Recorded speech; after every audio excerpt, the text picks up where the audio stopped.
So let's go ahead and begin then. Because we're online and we're not together, I'll just have the committee members do a quick introduction for the others online. And are we recording? Are we good to get started? I guess I should start there.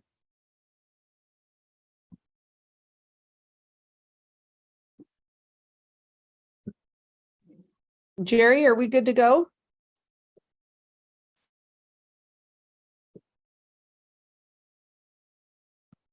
Jerry stepped out. It must have been, but it does say Zoom says we're streaming, so we're recording. Okay. Well, it's recording anyway. Okay. Well, I'll go ahead and start. I'm Matt Hymas. I represent District 10. I'm chair of the Law and Licensing Committee. Happy to be here. Leanne, you want to go next? I see you next on my camera. I'm Leanne Wood. I represent District 4, which is South Davis County and a little bit of North Salt Lake. Vice Chair Carey. Hi, Joseph Carey. I represent District 2, Ogden Weber area. And Carol. Good afternoon. I'm Carol Lear. I represent District 6, Salt City, Park City, and now Summer Holiday. Thanks. Thank you. And like I said, Molly hopefully will join us in a few minutes. And she represents District 7, Canyon School District. I don't know what other parts she has, but let's go ahead and get started here. As far as I understand, we do not have any public comment. Can I just verify, as since we've started the meeting, that we do not, Angie or Vanessa? Vanessa, could you confirm? I don't believe we have any. I have not received anything, Chair. Okay, thank you. So with that, let's jump to agenda item 2.1. This is a request for waiver from Board Rule R277-419-4. And we'd like to invite Ashley Beal to queue us up here. Yes, thank you, Chair Hymas. So this is a request for a waiver from under R277-121 from Rule R277-419-4, which is the 180-day school year requirement. This request comes out of Box Elder School District. It is for their 3 very rural elementary schools.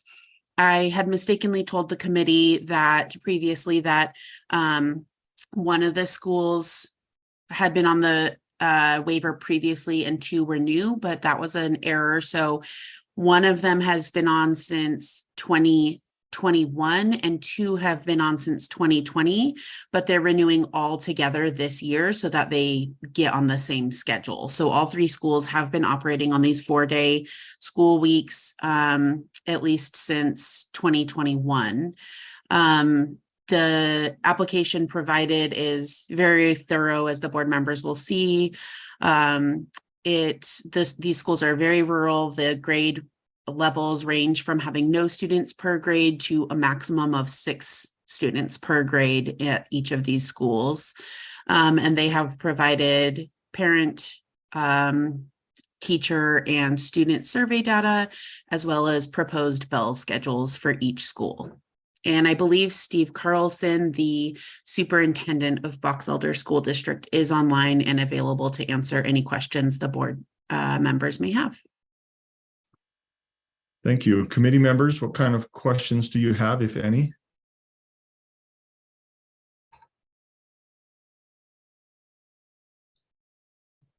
I don't see any hands. Oh, Member Lear, please. I don't really have any questions, but having previously worked with Box Elder School District, I know these are very rural schools, and I know that the district did work very hard with them to find the best situation for these very unusual and rural schools. And if the district thinks this is the way to go, and I agree that the application is very complete and thorough, I also support it and think that it's a wise diversion from our traditional 5-day week. Because, again, primarily because these are very, very rural schools, and I know staffing them is hard, and they should get all the encouragement and help that they need, including making allowances for unique circumstances. Thank you, Member Lear. Vice Chair Carey? Yeah, thank you, Chair Hymas. I just wanted to voice my support for the application. I thought it was very well done. I do appreciate and I'm grateful for not only including the surveys of the teachers and the administrators, but it appears that they really went out of their way to make sure that they received feedback from the parents and those individuals in the community that would be directly impacted. And I just wanted to say that really impacted the way I'm going to vote in favor of this request. Thank you, Chair. Thank you. And before we seek a motion, can I ask, and maybe this is, I don't know who it's to, but how do we ensure that we don't have to backtrack again? How do we stay on top of this? What happened that we're saying, oh yeah, we've been doing this and we need to go back and approve this? How do we avoid that in the future? AG Beal? Yes, Chair. So that is just simply that the kind of standardized process at USBE is that we're approving waivers for 3 years. In this case, Box Elder has had 1 school operating for 3 years and then 2 schools operating for 2 years. And so they put them all this year so that they would all be together on one application rather than every 2 and then having 1 gap year and then 2 again. And so this, as it stands, is up for a 3-year renewal for all 3 schools. However, if the committee feels that a 4-year or longer waiver is warranted, then a motion could be made in support of that as well. Okay. Vice Chair Carey, is this a new question or is your hand remaining? Apologies, same question. I'll remove it. Okay. Okay. Well, I just for my own thoughts, I'm not in any sort of position to want to change the time frame. If there is a motion from another committee member that wants to do that, that's fine. Otherwise, I'd be seeking a motion that's on the screen. Member Wood? Yeah, I will move that the committee approve Box Elder School District's request for a waiver under R277-419-4 and forward to the board for approval. Thank you, Member Wood. So the motion on the floor is that the committee approve Box Elder School District's request for a waiver under R277-419-4 and forward to the board for approval. Committee members, please vote. And we are using our reactions this time, and hopefully I can get all of them. And Member Carey, oh, there you go. You got it on your phone. And we are still missing Member Hart, but it looks like that passes with 4 in favor and 1 absent. Thank you, committee members, and thank you, staff, and those who were here for that from Box Elder.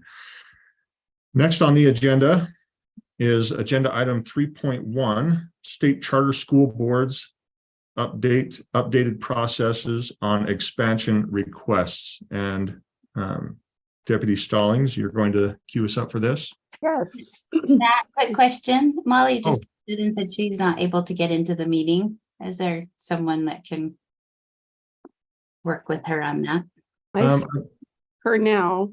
Is she there? Okay, perfect. Thank you. Yep. Okay. Yep, I think she's jumping on now.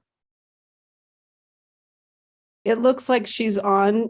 For a moment, I saw her personage, but now it just says Molly, but it does appear that she's in the Zoom room.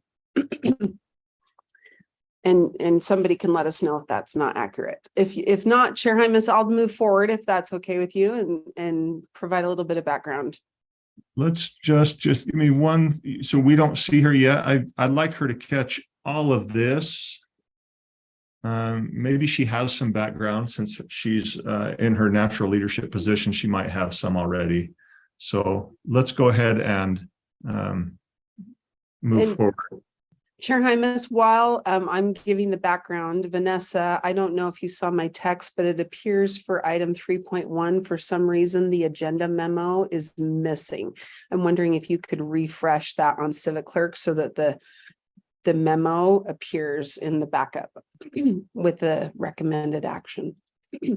So while, excuse me, while we're getting ready for that, and before we turn the time over to State Charter School Board leaders, just wanted to remind the committee that a couple of months ago, the State Board of Education made amendments to R277552 to add the authority for authorizers to have a charter school small expansion request process.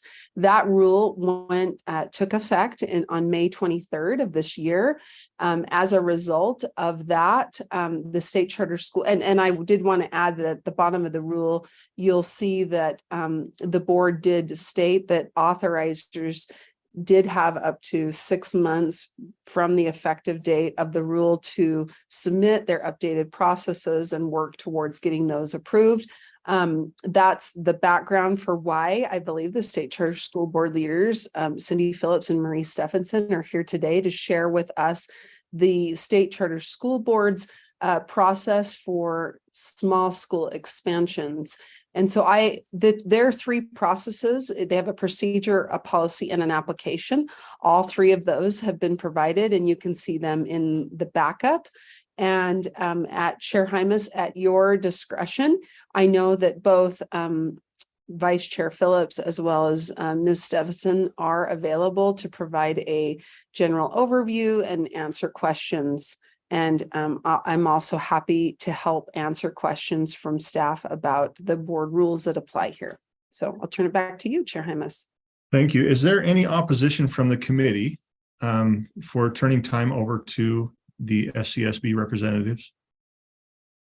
If not, I'm not seeing any. I think it would be helpful if either one, Marie or Cindy, could go through this for us or with us.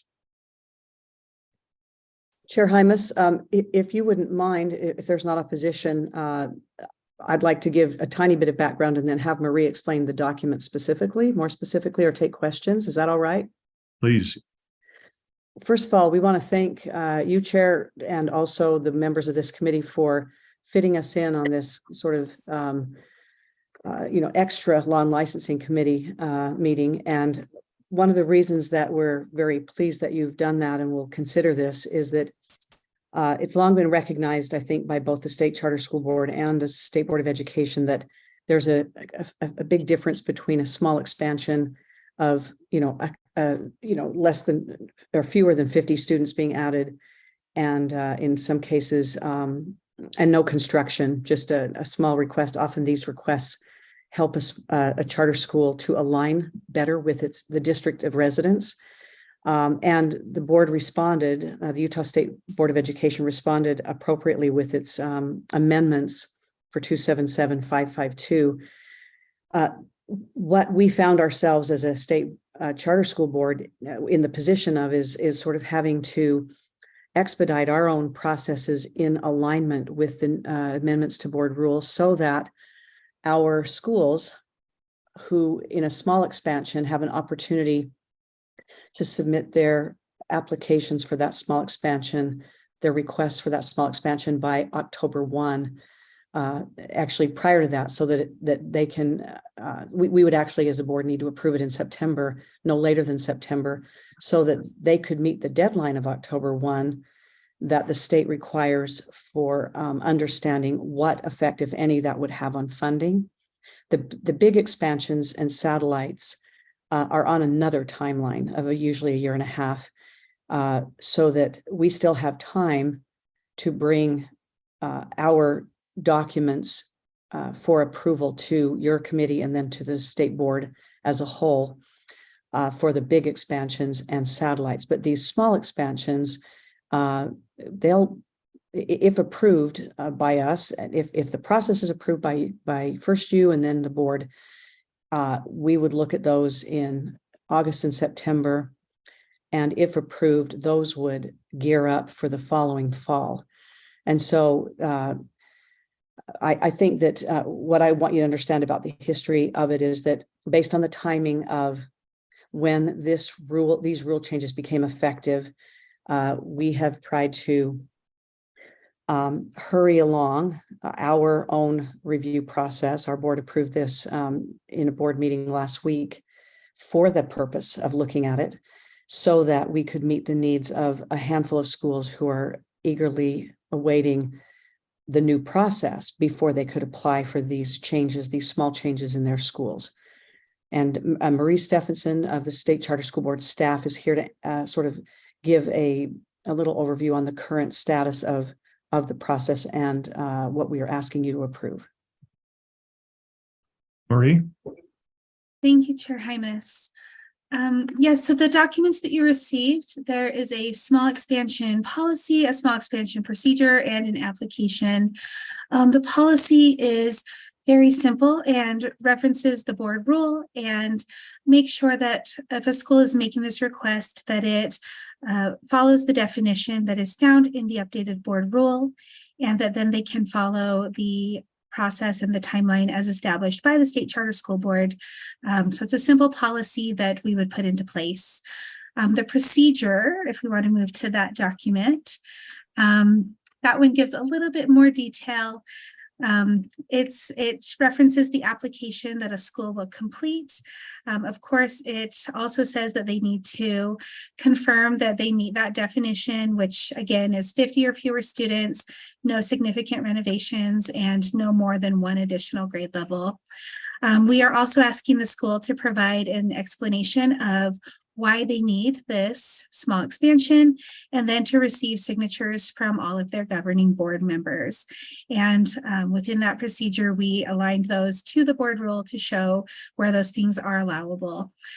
We then trying to work with the goal that the State Board of Education has to reduce reporting requirements and burdens on the school, we decided to pull the other part back to a staff item where staff will then work with the USBE to determine if there are any remediations, corrective action plans, turnaround system of support, or if they're receiving CSI, or if they're on from our own department, warning or probation status. And if any of those are found, then a school would not be eligible for a small expansion, but otherwise, then they would be eligible to come and seek that expansion from the State Charter School Board. So that would be what that procedure looks like. And then last but not least, that application is just exactly what is referenced here in that procedure document for the school to fill out.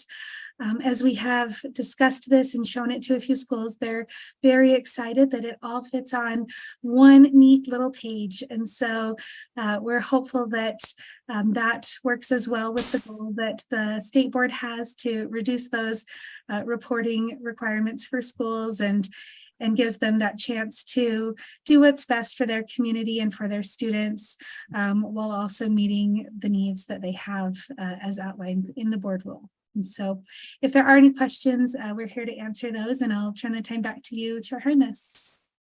Thank you. Member Wood? Just a quick question. So does this pretty much guarantee them that they are allowed to move forward, or are there, when you have to fill out the square that, you know, justify your reason, are there, other than those things that prohibit it exclusively, what would stop it from moving ahead? Marie or Cindy? We probably both have a different answer, but that hopefully are complementary. But I would just remind members of the committee that that there was a sort of directive, if you will, from the Admin Rules Committee, which your board rule reflects, on differentiating among some of the things that used to be all in one application and in one policy and in one procedure. So, for instance, just to make a contrast, the big expansion and satellite will have a much more involved application per board rule, and also just best practices for our staff and our procedures. But the small expansion is considered really one that is a bit pro forma, unless a school is is in trouble. I mean, if a school's not in trouble, if it's carrying on and in sort of general good standing in terms of compliance, then asking for 25 more students, or a tiny little school asking to align with its district, therefore adding a grade, let's say 9th grade, is pro forma in a sense, unless they are under some of these corrective action plans or concerns, either with the USBE or with the State Charter School Board for our authorized schools. So I would just say a lot of times in the past, we've used, an expansion could be an enormous undertaking, or it could be a little tiny thing like 25 extra students. And so now we have this board rule, and now our process differentiates between something that's really quite tiny and shouldn't require the same kind of an application or consideration or bar as a big expansion, which in many cases is almost like adding another school, very much like a satellite. So I would say that in a sense you're right, but I wanted to make sure that we all understood that this is a very small ask, these small expansions, and Marie can probably give a more textured response. If I may add, you are correct that large expansion and satellite is a much more robust application. And I would also say that, of course, the State Charter School Board would still have that autonomy as a board to make that decision, to have that application come forward and have the school come and discuss with them and ultimately decide what will be in the best interest for the students and for the school. But there would be nothing that would stop them from hearing that school at the board meeting. Great. Thank you. That really helped and clarified.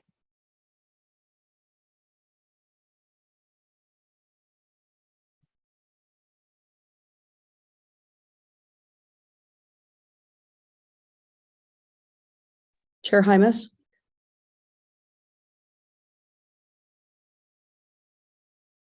Chair Hymas, there are two hands up, Board Member Carey and Board Member Lear. It looks like your audio is off, Board Member Hymas, if you could unmute. You're right. I was wondering if it was him that was not ready to unmute. So, Vice Chair Carey. Yeah, thank you, Chair Hymas. As the board's liaison to the State Charter School Board, I'm grateful for this application. I think it's overdue, but I do have some questions. It strikes me as unnecessarily restrictive in many regards, and I just have a few questions. Why 50 students? Why not 60 or 75? Why the imposition of a cap of 50? As we're looking to answer that, Vice Chair Carey, I know you have a couple questions and we have another hand. Can we get this question answered and then maybe we'll jump to Member Lear and then we'll jump back to Vice Chair Carey for additional questions? Does that work for you, Vice Chair Carey? Absolutely, Chair. Thank you. Okay, and then SCSB, Board Member Phillips or Marie, if you can help us understand where 50 came from. Actually, we're just following the board rule and the way that it is written and what was determined by the State Board of Education as the definition of a small expansion request. So our processes and a policy and application reflect what amendments have been made to board rule in that regard. So I might ask then if we could jump to Scott, because numbers mean finance. Is that something, Scott, that you could answer? Thanks, Chair. So the 50 number, there's no, that I'm aware of, no correlation between the number of students and funding decisions. I think 50 was just something that seemed reasonable from a small expansion, that small would be 50 or less, but there was no, as far as I know, no consideration that 50 would make a difference or 100, or to Board Member Carey's point, that 75 would make a difference expansion wise, financially wise. So no correlation there, sir. Okay. Vice Chair Carey, do you mind if we jump to Member Lear and then come back to you? No, that's fine. Thank you, Chair. Member Lear.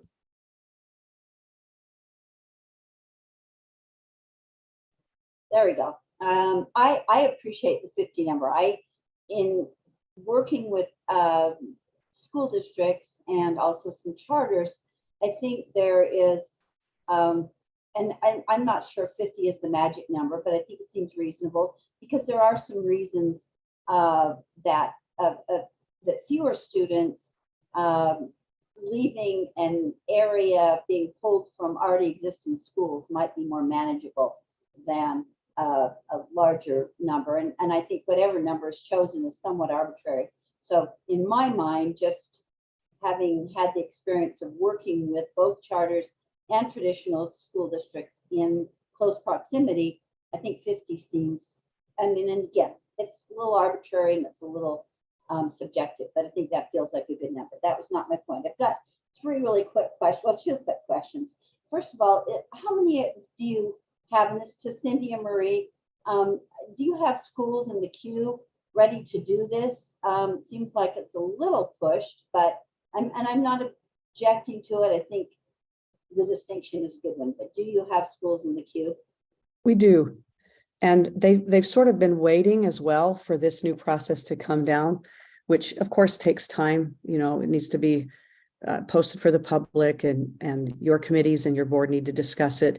And so once that rule was amended, and then we put our small expansion procedures and policies and application together, you know, we had some schools, just a handful, but they've been waiting for quite a long time to get an opportunity to apply.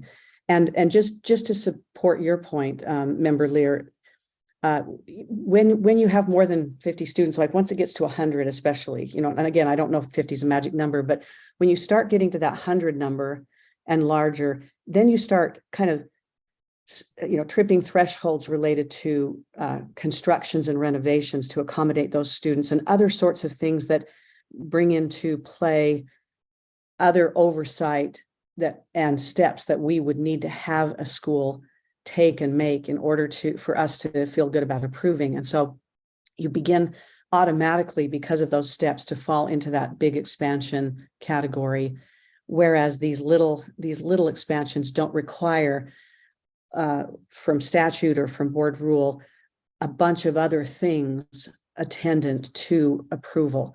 And so I think we did want to keep that number small, regardless if there's a big financial impact or not, even if it's a small one, because there are other processes already in place when schools start to renovate and have to do other things to accommodate students. So I think the board rule was good, and hopefully our processes have reflected that very specifically.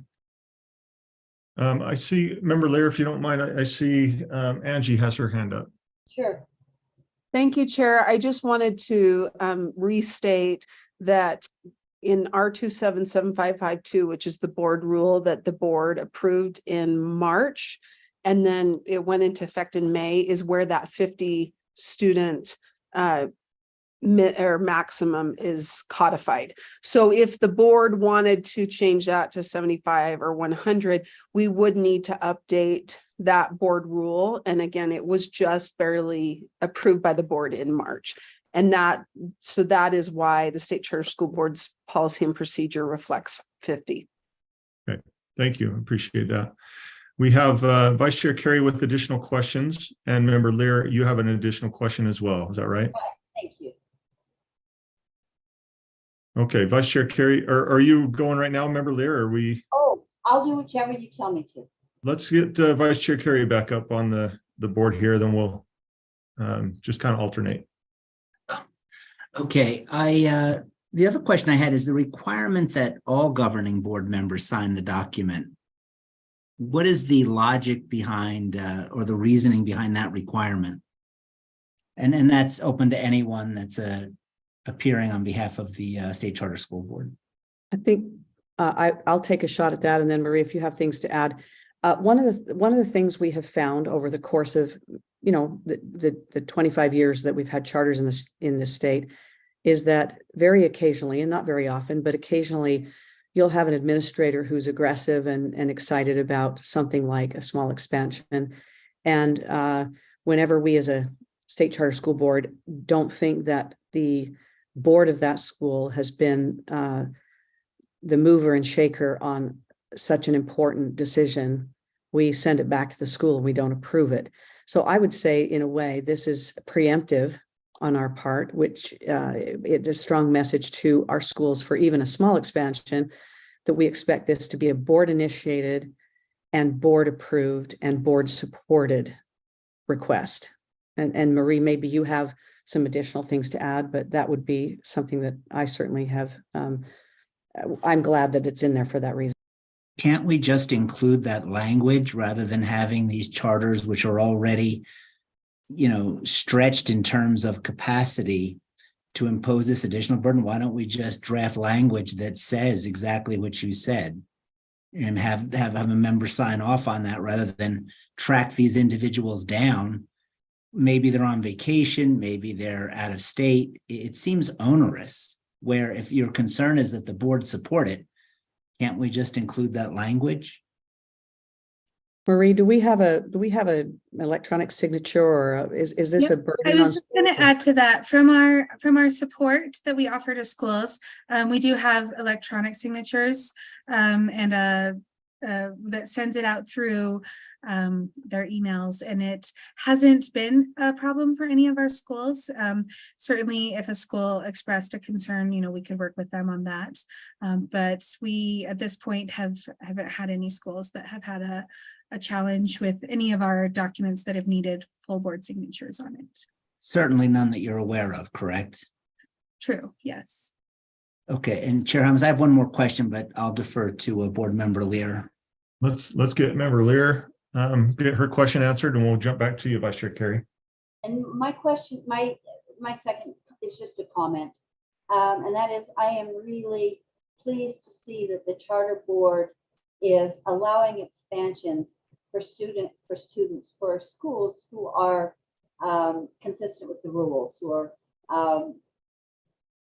not in turnaround, not that that's always a rule related thing, but that they're not struggling charter schools. These are the stronger and well-running charter schools. And I really appreciate that you're doing that voluntarily, because I think it makes for stronger charter schools, which I'm always wanting to say they're schools of choice, and they are not, they have boards, and we hope those boards are active and work with each other consistently, but they're not elected from the general populace of the area where all taxpayers can be represented. So because they're dealing with taxpayer money, I think they're a little bit different than traditional school districts. And I really appreciate that you want schools who are not in remediation, not struggling, but that are strong schools and that are asking for these incremental changes. And I very much support that.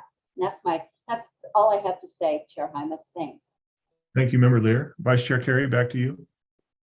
Yeah, I would take the opposite stance. I think that the requirement, the automatic preclusion of access to these funds because the school may be in turnaround or under a corrective action plan, it seems like you're stripping yourselves of discretion.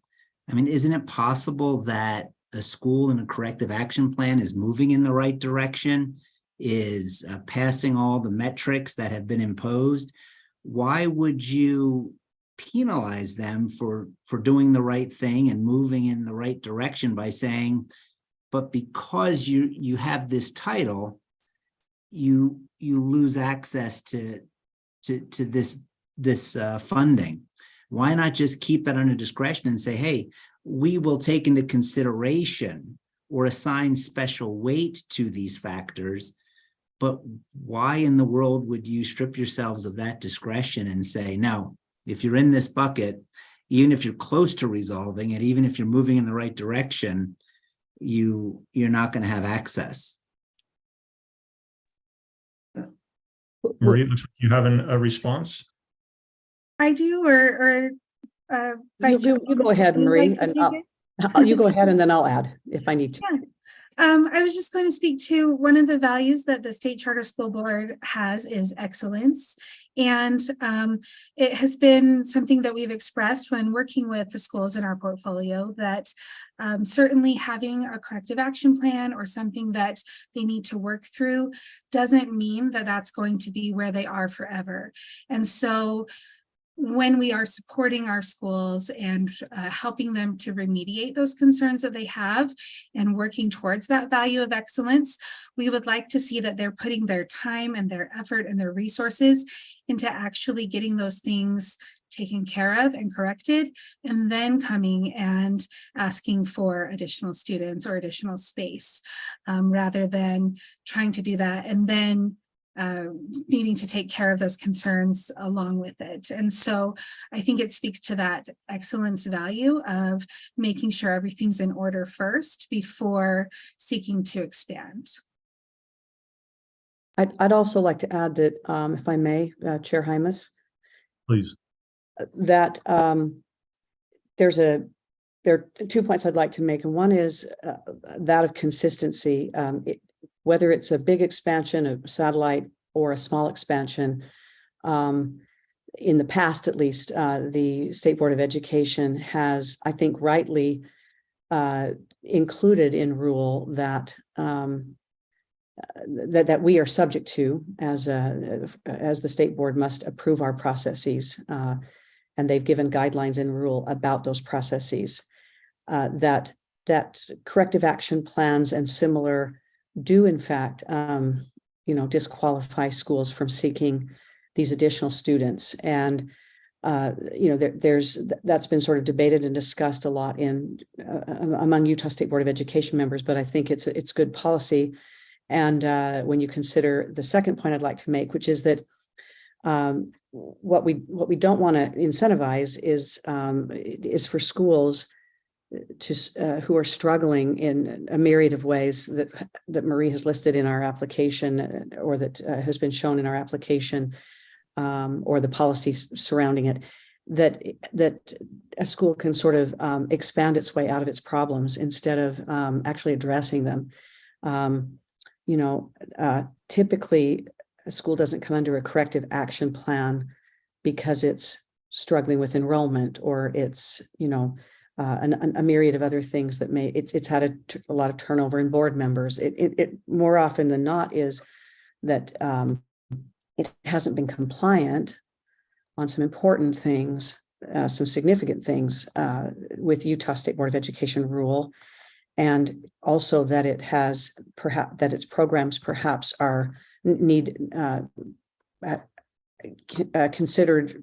But didn't you use the magic word? You said perhaps, right? And so that means that there's some that it may be significant, some it may not be. Why would the state charter school board or any authorizer say, well, it really doesn't matter, we're going to strike the what ifs, we're going to strike the perhapses, and if you're under corrective action plan, if you're in turnaround, you need not apply. It just seems like a very broad stroke for what I would hope would be, some of the finesse that the board is capable of exercising. Well, and when I said Thank you, perhaps, Chair. Yeah. yes.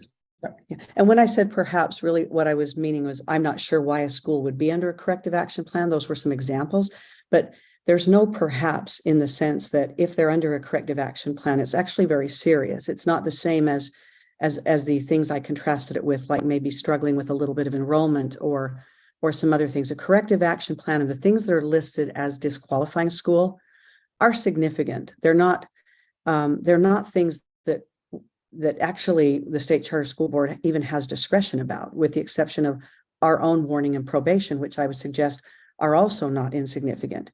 If we've placed a school on probation, it's for very good reason. And if the State Board of Education has placed a school under a corrective action plan or in turnaround, it's for very significant, serious reasons that are not really open for our interpretation as the State Charter School Board.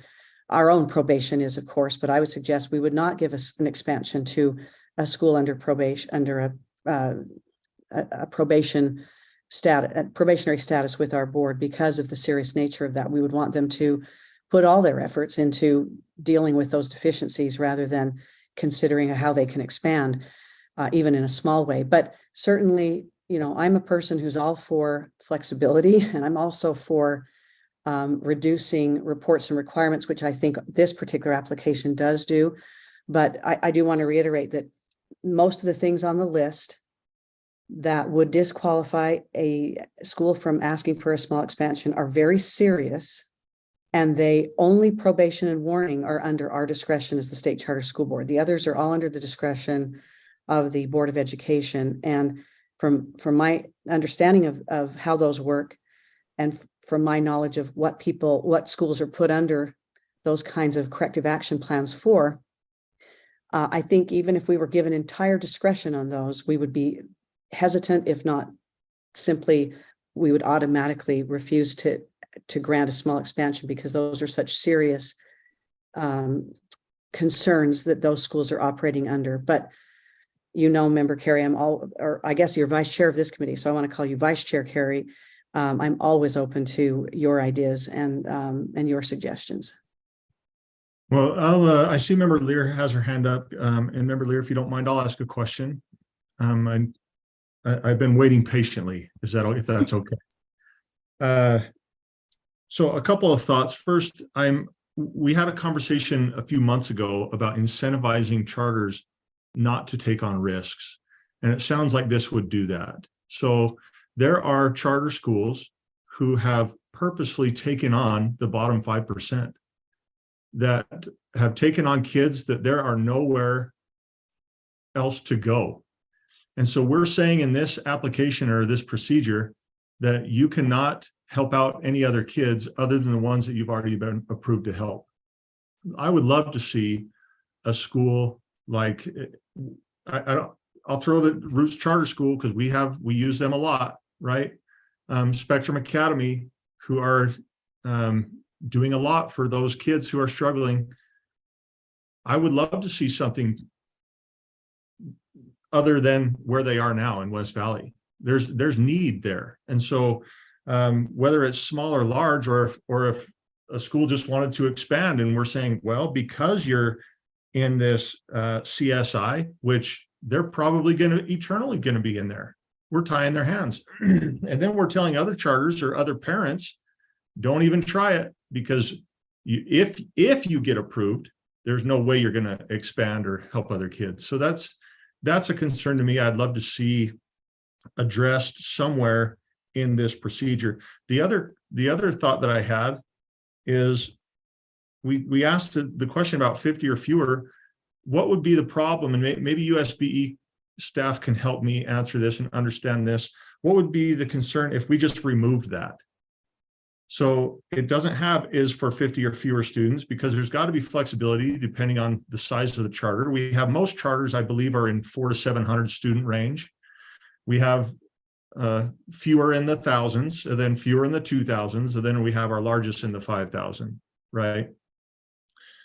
Could we just eliminate that? So it could be on one, right? Eliminate A, and then you'd still have would not necessitate, I'll get there, a significant renovation. Yeah, let's keep that as a part of that, and is for no more than one additional grade. Okay, but why the number of students, and what would happen to this whole process and our rules? And I'm okay, Angie, and I speak for myself, I'm okay passing something in rule and then going back and fixing it if we need to. I'm not one who says, oh man, we passed that 2 months ago, let's let it play out for 6 years, even if we know it's wrong, or 5 years. So can I get some thoughts on that? I guess we'll first talk about the 50. Is that okay? Angie, can you help me with that one? So first I'll talk about just the process, and then I would defer to Deputy Jones on kind of the significance of what the impact could be at 50, 75, or 100, although I think he alluded to that there may not be something magical about 50, but it was what the board chose in March. Angie, just real quick, if the number wasn't there, naturally speaking, I only have so many resources in my school, right? So if I got to a point where I did want to add on buildings, I think that's a significant renovation if I'm adding on classrooms, right? So that would be covered. And then if there's no more than one additional grade, obviously there's got to be a cap, but it depends on the school, right? So it's almost, I don't want to say a percentage per se, but it would play into that more than a hard number. Right. So anyway, please.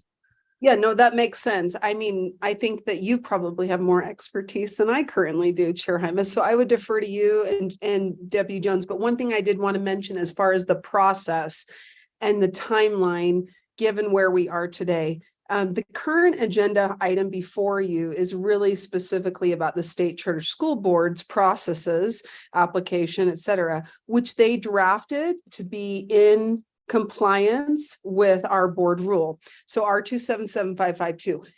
That rule is actually not on our agenda today. So there's 554 and 550, which are on the agenda, which amendments are being proposed because of the new 552. So if you did want to eliminate or delete is for 50 or fewer students, we would either need to bring 552, notice it for next Thursday's agenda to do that at the same time as 554 and 550, or have it go to committee on Friday of next week. And then that could be approved by the board in September, which really legally means they wouldn't be in effect until right now. The fastest they could be in effect is early October or November. So we have a little bit of constraints, and I just wanted to remind you that right now the item before you is actually about the state charter school board's processes, not about amendments to rule. And so we could potentially if we ask board leadership, get 552 on the agenda next week, which is probably doable if you wanted. But again, that does take some time. You have the rule comment period, publication, all that, and it takes about 3 months to 2 months after the board approves the new rule. So I guess to that point, and I appreciate you bringing that up, Angie, because we do want to stay with what is on the agenda today. I wonder then if this is something that would benefit the SCSB, and I understand that you can't speak for all staff or all board members, but just some brief thoughts on any of this before we jump over to Member Lear. Well, Matt, I was going to speak to the same issue. Would you mind if I got my comments in first? Sure. I think, and the reason I'm saying I kind of butted in is because I think this is a problem that the board is having, that now I'm feeling like it's in my committee or in the committee we're in, and I know it's maybe a bigger discussion, but I think it's important. This came recommended to us. The number may be arbitrary, although I think Cindy gave us some good reasons for it being a reasonable number. But this came recommended to us from the State Charter Board after discussion, after study, after research, based on their expertise of working with charter schools. And I personally feel like the Charter Board, the chair, the vice chair, or chairs are as good as they've ever been. I also appreciate we had an audit recently that gave some caution to how charters expand and operate and are reviewed. So I am really, of course we would consider, if the board considers a rule, I'll take my chances and make my vote. But we apparently don't have that opportunity today. But I think the number 50 could be debated and changed, increased, decreased, argued subjectivity, argue for some real objective reasons. But my main point is I appreciate the expertise of the Charter Board. I appreciate that they're limiting in some ways themselves and the schools they work with expertise beyond ours because it's broader. So for that reason, I like what they're recommending. I support that. And we can vote today and then discuss another change another time, and we'll bring the arguments to bear. Thanks. Thank you, Member Lear. I appreciate your feedback there. I again wondered if the State Charter School Board or staff, SCSB representatives could just speak to if the rule was changed, not saying it was, if the rule was changed to remove that 50, is this something that would just throw everything into a tailspin, or would it be beneficial as you have such a diverse population? And then also the again, the CSI, the state turnaround, as we're looking at charters who are intentionally targeting those students where, quite frankly, they feel like they don't have, those students feel like they don't have a better option or anywhere else to go. Are we tying their hands as well? Chair Hymas, if I could respond, this is Please. Cindy Phillips.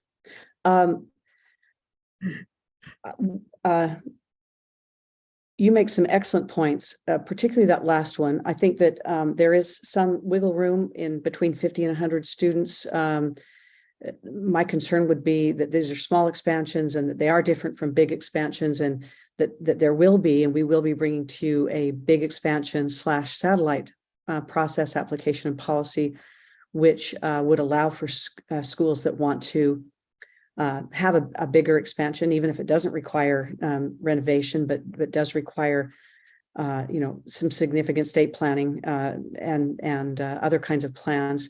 There will be an opportunity for those schools to ask for that. So I think that need will be met with the big expansion and satellite application that we'll bring to you to consider.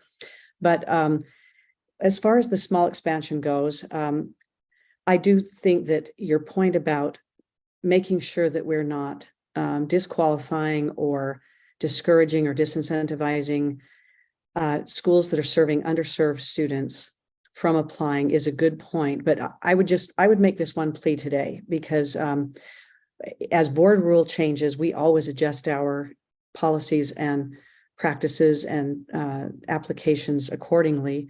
And so we would do so again if the board were to consider this rule again and change it. But I would ask that you consider sending the things we brought to you today onto your full board with a favorable recommendation, with the promise from me as board leadership that we will consider bringing you a slightly revised version in coming months for your consideration that might have language, assuming my board approves, but it was something that Brian and I would bring forward because it has been something our board has been concerned about, that has language for looking at schools that are doing that very thing, serving underserved students. Not everybody, but those, particularly those schools that like the ones you brought up. We're very aware of their contribution. That gives us greater discretion when schools are serving underserved students.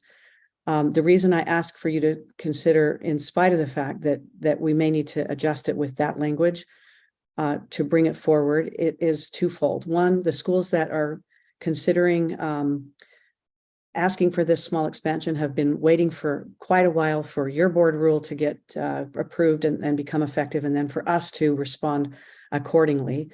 And they will miss their window for the following year. And they are good schools that have good reasons for their requests. And the second reason would be that we do share your concerns and believe that we could bring you an adjusted version of these policies and applications that reflected those concerns in the next couple of months, so that would be completely resolved. Thank you, Vice Chair Phillips. I appreciate that, and I appreciate your willingness to take this back to the SCSB board and have those conversations. This is important to a lot of schools, as you know, right? And again, if we need to take things back to the full board and have that conversation, if it changes, it changes. If not, it doesn't, right? I'm not saying it will go anywhere, but at least something to look at and have those discussions on. Member Hart? Yes, and first of all, I apologize for being late. I had technical difficulties that I've never experienced before with this particular setup. Personally, I think the 50 is arbitrary and I don't think it's appropriate. That's 2 classrooms of kids.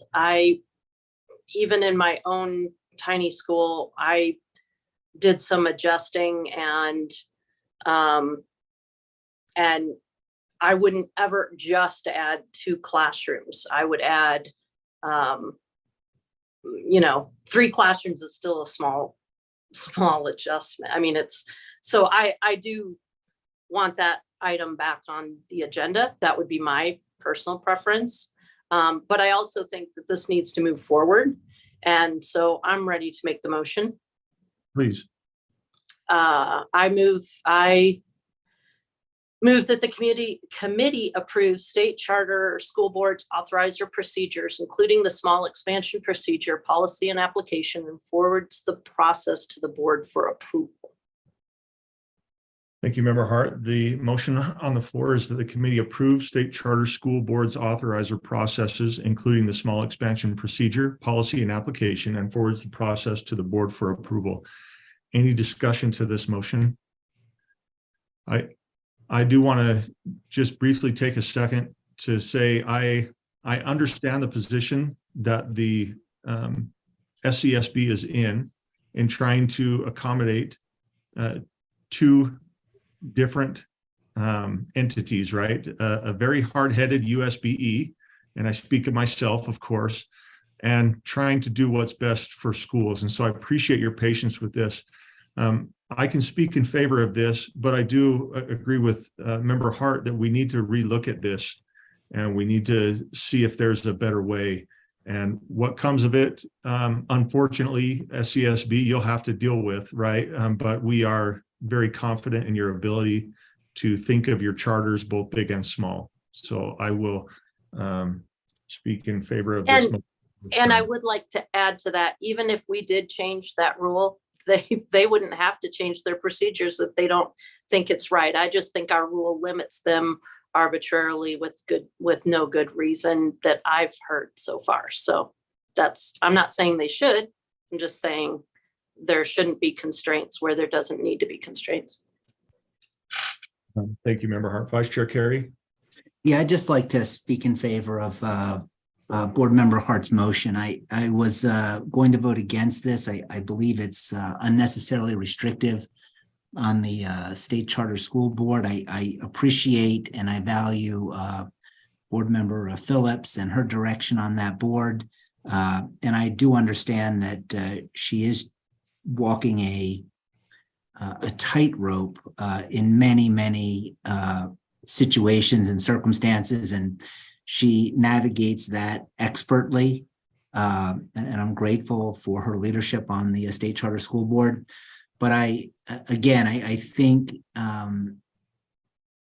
it's not as bold as I would like, but I will defer to Board Member Phillips and again, Board Member Hart for her insights and pushing me from a no to a yes on this. Thank you, Chair. Thank you. Just a reminder, the motion on the floor is that the committee approves state charter school boards authorizer processes, including the small expansion procedure, policy, and application, and forwards the process to the board for approval. With no other discussion, committee members, please vote.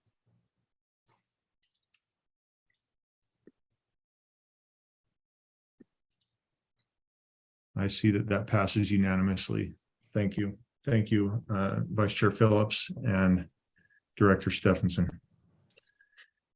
And staff, everybody, that was an hour-long discussion on a unanimous vote. So, but I think it was helpful and necessary. So thank you all who participated on that. With that, we're not done with this topic yet. We have our next agenda item is 4.1 R277-554 State Charter School Board Grants and Mentoring Program. This is an amendment and continuation, and I believe we have Ben Rasmussen who's going to cue us up. Thank you, Chair. As you indicated, this is kind of related to the discussion that the committee's been having. After the changes were made to the definitions in 552, Staff recommended that the committee revisit this rule and look at when it is appropriate to award startup and implementation grants. And so the only changes in this rule you'll see on lines 28 through 31. After the discussion with staff, the recommendation is that large and small expansions both be eligible for startup and implementation grant funds. And then we would just strike the language on 30 and 31 where previously expansions weren't eligible for those funds. They now would be, as you can see on line 28. Happy to answer any questions you have. Deputy Superintendent Jones is kind of the lead on this if you have questions, but we'll try and help. Appreciate it, Ben. I appreciate what's happening here as well. That will give more opportunity for schools.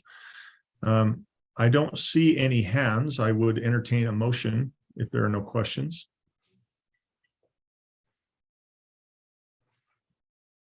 I'll make that motion, Matt. Sure, thank you. I move that the committee continues and approves R277-554 draft 1 on first reading forward to the board for continuation and approval on second and final reading. Thank you, Member Lear. The motion on before the committee is that the committee continue and approve R277-554 draft 1 on first reading and forward to the board for continuation and approval on second and final reading. Do we have any discussion to this motion? Seeing none, committee members, please vote. That passes unanimously. Thank you.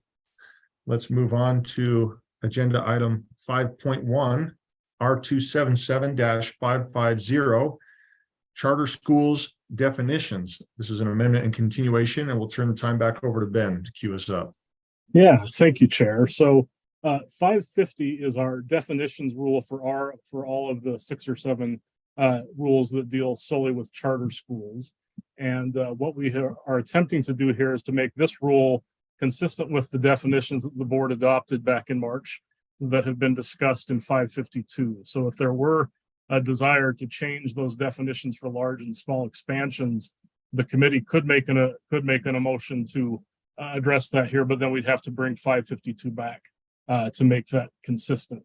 As it is, though, the current recommendation is to add the definition of large expansion on 43 and through 47, significant school remodel on 81 through 84, and then small expansion on 85 through 89. And that would be, like I say, consistent with R277-552. Happy to answer any questions that you have on this rule. So with the, I get the large and small expansions. Can you go back to the significant remodel and would that need to be brought back? So I guess my question, if we bring back 552, obviously this needs to come with it, but would the definition of significant school remodel, would that need to come with it as well? So what would happen is if you made changes to the definitions here, we would bring 552 back and we would just strike these definitions from 552. If you didn't make any changes to this rule, at some point we would need to bring 552 back to because we do like to with rules where we have kind of a universal definitions rule, we generally keep the definitions in that rule. That was 552 was an exception to the general rule. Maybe Deputy Superintendent Stallings can speak to why they did that in that case, but we would probably bring 552 back at some point to just strike those definitions from that rule once these are adopted. So Angie, before you jump in, I just want to make sure I understand the process here. If and this is an if the committee were to vote to change this rule at all, 552 would out of necessity be brought back. Whereas if this were approved, then we would go through the steps of requesting from board leadership to bring 552 back to the committee. Is that what I'm hearing? Yes, that makes sense. So if the committee does choose today to make changes to the 2 definitions, to change 50 to another rule or another number, sorry, to either 75, 100 or whatever, we would recommend that 552 be brought as soon as possible, you know, either in August board meeting next week, or it could come in committee and we delete it. The reason, as Ben stated, normally we would put all definitions in 550 for the charter school rules. So there's a suite of rules. It's 550 through 556. And the definitions in 550 apply to all of 551, 552, 553, 4, 5, and 6. The reason we didn't do it this time, this spring, was because we were trying to get something passed quickly in 552. You may remember, due to some feedback from the Administrative Rules Review Committee, and decided to do it all in one rule with the long-term vision of at some point putting them into this rule 550 and then just deleting them from 552. So essentially the amendments to 552 would just be deleting these three definitions.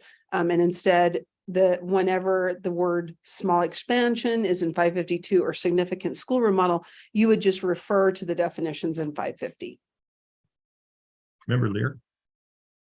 And I would really hope that we could do what Vice Chair Phillips asked and let the state charter board reflect on this and give us opinions pro and con about the number. I do have a soft spot for Matt for Roots, and I can possibly see a reason, although I think Roots of all schools is especially cognizant of its limitations and would be one of the most likely to carefully consider its resources before it wanted to expand. Though every charter school wants more money, and that's how they get more money, is by adding students. And I appreciated your disclaimer in the beginning of I evaluate my resources, but it is the way charters get more money. And so I appreciate the objectivity of the charter board in looking at this. And I would like to hear and be respectful in waiting to hear from the charter board in evaluating the circumstances and bringing us that message, which is their role in the public school world. So I personally won't support, but you've got a 3-2 majority of people who are favoring charters. So I don't support this. I wish we could wait. I wish we could let the charter board weigh in and not take that out of their hands. Thank you, Member Lear. Appreciate that. Member Hart. I'm wondering, I'm needing a clarification on line 47. So a large expansion, you know, the 50 students, you know, we've talked about that, would necessitate significant school remodel. That's discussed later in that other part.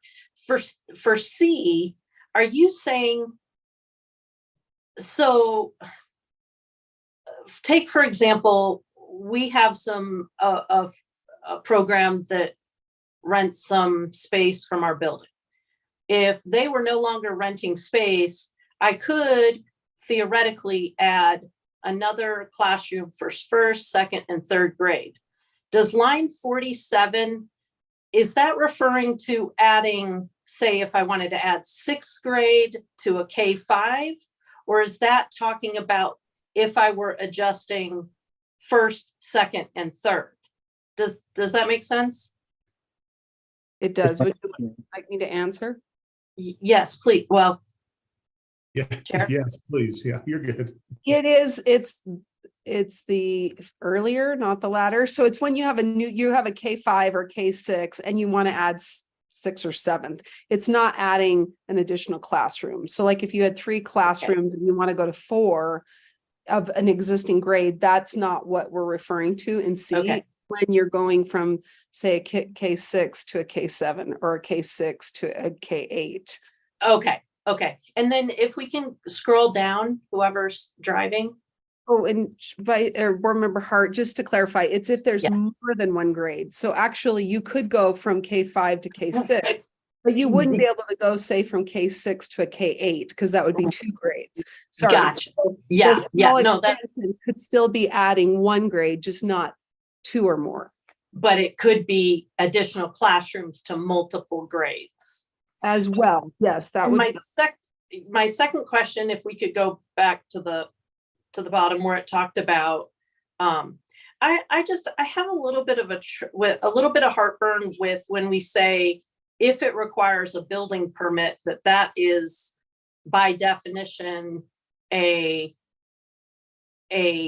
significant school remodel. You can have to get building permits for tiny things. You can have to get building permits to become ADA compliant. You can have to get building permits for quite a number of things that may not be significant. Am I wrong? I mean, I could be wrong on that. I'm not saying I'm like a building inspector, but I believe you, even if you had to, like, adding an accessibility ramp, you would have to get a building permit. Deputy Jones, is that something you can answer? Yes, Chair, thanks. So to answer her question, the answer is no, she's not wrong about that. And obviously a lot of the local laws apply here, right? I mean, some municipalities are different in what they do require as far as permits go for what another municipality would not, right? So there's that aspect to it too, but no, she's not wrong. It can vary in scope. I think that's what we're really talking about here is what's the scope of the renovation or addition or what have you, and then what laws or code applies in that particular municipality or county that school sits in. So thank you, sir. Oh, thank you. Chair, I just really, I'm not ready to vote on this because I don't necessarily feel comfortable with that way of defining a significant school remodel. And what are the so I have one final question.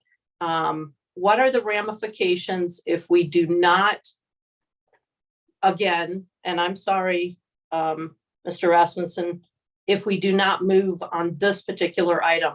Does it delay the charter board from moving forward with what they need to move forward with their charters for the October 1st count? If I may, Chair. Please.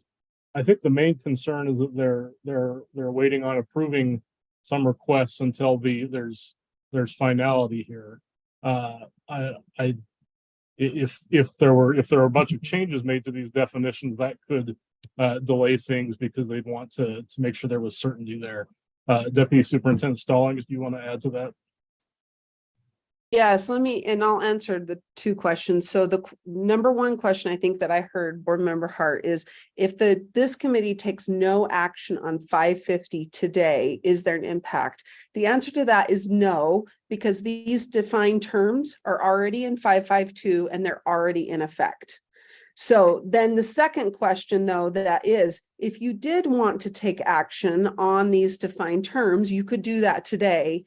Just know that they wouldn't legally take effect until the earliest of about October 7th. And so that would, they're not going to be able to impact the State Charter School Board's processes right now. If we want to allow the State Charter School Board to let some small expansion requests be approved before October 1, which I think is their goal, the State Charter School Board's goal.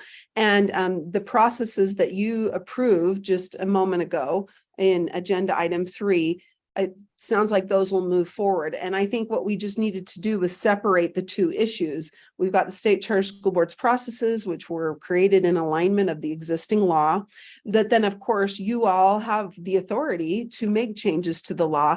It's not necessary to be done today because now the next window will essentially be October 1 of 2024. So you actually have time, but since it's fresh in your mind, you could take action today, or you could wait to, think about it, let the State Charter School Board think about it, and then we could bring 550 and 552 together, either in August committee, September committee, whenever you would like. Okay. And Chair, my whole problem is if we if we simply took out the line building permit, then we don't really have a definition. And so I feel like there needs to be something else put there. So I'm not, just speaking on my behalf, I'm not ready to move this one forward as long as it's not stalling out the progress, like Carol talked about, with allowing the state charter board to do what they need to do. Do you have an amendment or not an amendment? Do you have a motion? Member Hart? We need a motion to not do anything with this one? Well, do you want to leave it in the wind, or do we want to move to bring it back to a future committee? I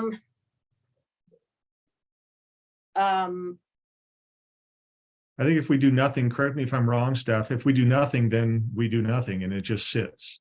You could do a couple of things. Number one, you could make a motion to move to the next agenda item. You could make a motion to postpone, or you could make a motion to direct staff to do some research or whatever you would like and ask us to bring whatever information you'd like back to a future meeting. Those are there, and there's probably more options as well, but at least they're available. When you say motion to postpone, that means in this meeting or for a future meeting, or would that be determined on by the motion? Yeah, that is a good question. And maybe if we don't have something definitive you want to make, maybe the best motion would be the motion to move to the next agenda item. Member Hart. I move that we move to the next agenda item. The motion before the committee is that we move to the next agenda item. Any discussion of that motion? Committee members, please vote. Oh, Member Lear, sorry. I tried. I wasn't swift enough. I would rather act on this. I think we have to trust our staff at some point. I know enough about building permits to know that there's some fluidity in the process, and I'm comfortable in going forward on this. So I'm so tired of delaying things, and I'm going to vote against delaying this, but I'm pretty sure that it'll be delayed. So, but it's still my vote. Thanks. I appreciate that feedback, Member Lear. I have some concerns as well. I've already brought them up several with a couple of discussion points. Anyway, I do believe that I'd like to work with the SCSB, or if our liaison, Vice Chair Carey, worked with the SCSB to look at these definitions and bring them back. I don't know how much work we want to put on staff, but I do want to respect the SCSB and respect charters everywhere. I guess one of my other questions is, if a district adds 50 plus kids, do they go through a process similar to this, or is it just if they need it, they do it? And so that's where my heartburn is we are so I don't want to say controlling, but right. We're trying to say, no, this is a hard number. And anyway, I'm beating a dead horse here. And so I'm gonna slow down, but my recommendation would be to get, if it's not going to throw off the SCSB, to put more time into this, even if it's just board members and like I said, Vice Chair Carey as the liaison. I think we have in my order, I think I have Member Wood and then Vice Chair Carey. I think Vice Chair Carey came before me. Oh, did he? Okay, Vice Chair Carey, let's hear from you. Then we'll go to Member Wood. Oh, I was just going to say, I speak in favor of the motion. I think that we're doing a disservice if we rush this process, and I understand and I appreciate all the work, but I do think, we have a duty, a constitutional duty. Our perspective is different. I think that's why we have the protocols that we have and the procedure. And I know that all board members are free, and I would encourage them to reach out to SCSB, but as the liaison, I would be happy to work with them on these definitions and other things to make sure that it doesn't get bogged down, that it moves forward expeditiously. But again, I just speak in favor of the motion. Thank you, Chair. Thank you. And remember that the motion is that the committee move to the next item. We have not decided to take this to a different meeting or anything else. So the motion before the committee is that the committee move to the next agenda item. So committee members, Can I speak now? oh, yeah, well, your hand went down, so I thought you, Oh, so no, it canceled itself because I was quiet. It said, oh, you haven't okay. said anything. We're canceling you. Okay. So I will vote to move to the next item, but I do want to say I appreciate that our state's charter school board has come with some deliberate items that show that they appreciate quality. I think that Marie's comment was when questioned why they put limits on themselves, is that one of their values is excellence. And I would hope that if anything moves forward, that we continue that perspective, that we want to provide the best quality, excellent schools for our students. And looking at, well, you can get more numbers, or that a permit might require you to do more work. Well, why? Because we require excellence. And so we're going to go through those processes that show that our students are going to be safe. There's going to be space for them.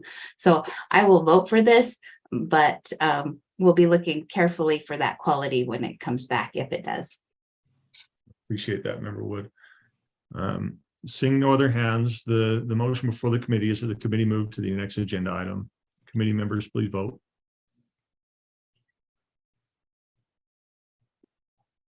It looks like it passes 4-1. Thank you. So we are on to item 6.1, resolution in support of HB 179, founders and Constitution recognition. And we have, it looks like Kelsey James is here with us. Kelsey?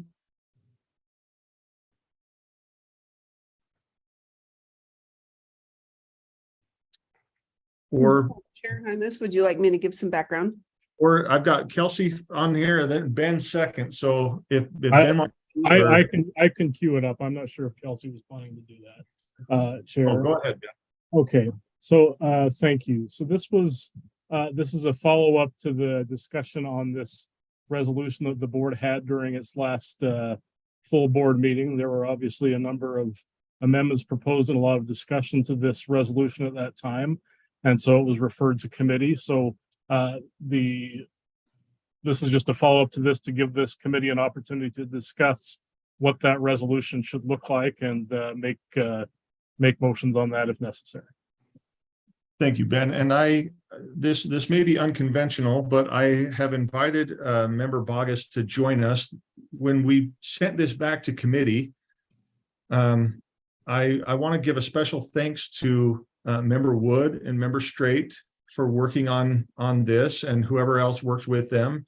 And Member Bogus worked with Chair Moss to do this. And sometimes we send things back to committee and we don't get anything new, and then it goes back to the full board and we're in the same spot. And so I appreciate those who have put in the time so that we can spend the time here instead of in a what could be a 12-hour meeting on the full board. So if it's okay with the committee, I'm going to ask Member Bogus, since she's not going to vote and she can't make any motions, I'm going to ask her to speak to her amendments that she went through with Chair Moss, and then we'll go from there. Is that okay? And then Member Bogus is here for any questions if we have about her draft.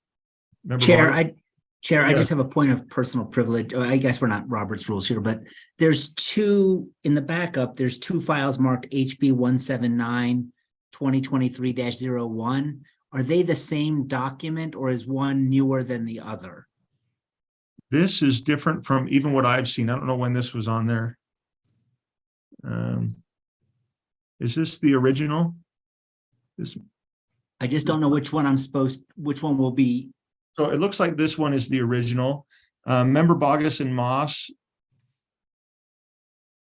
Well, it looks very similar to the original, doesn't it?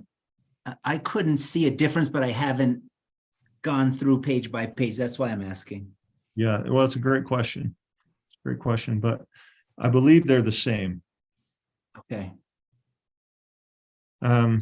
So can we pull up Member Bogus and Moss's draft, and Member Bogus, if you'll speak to this?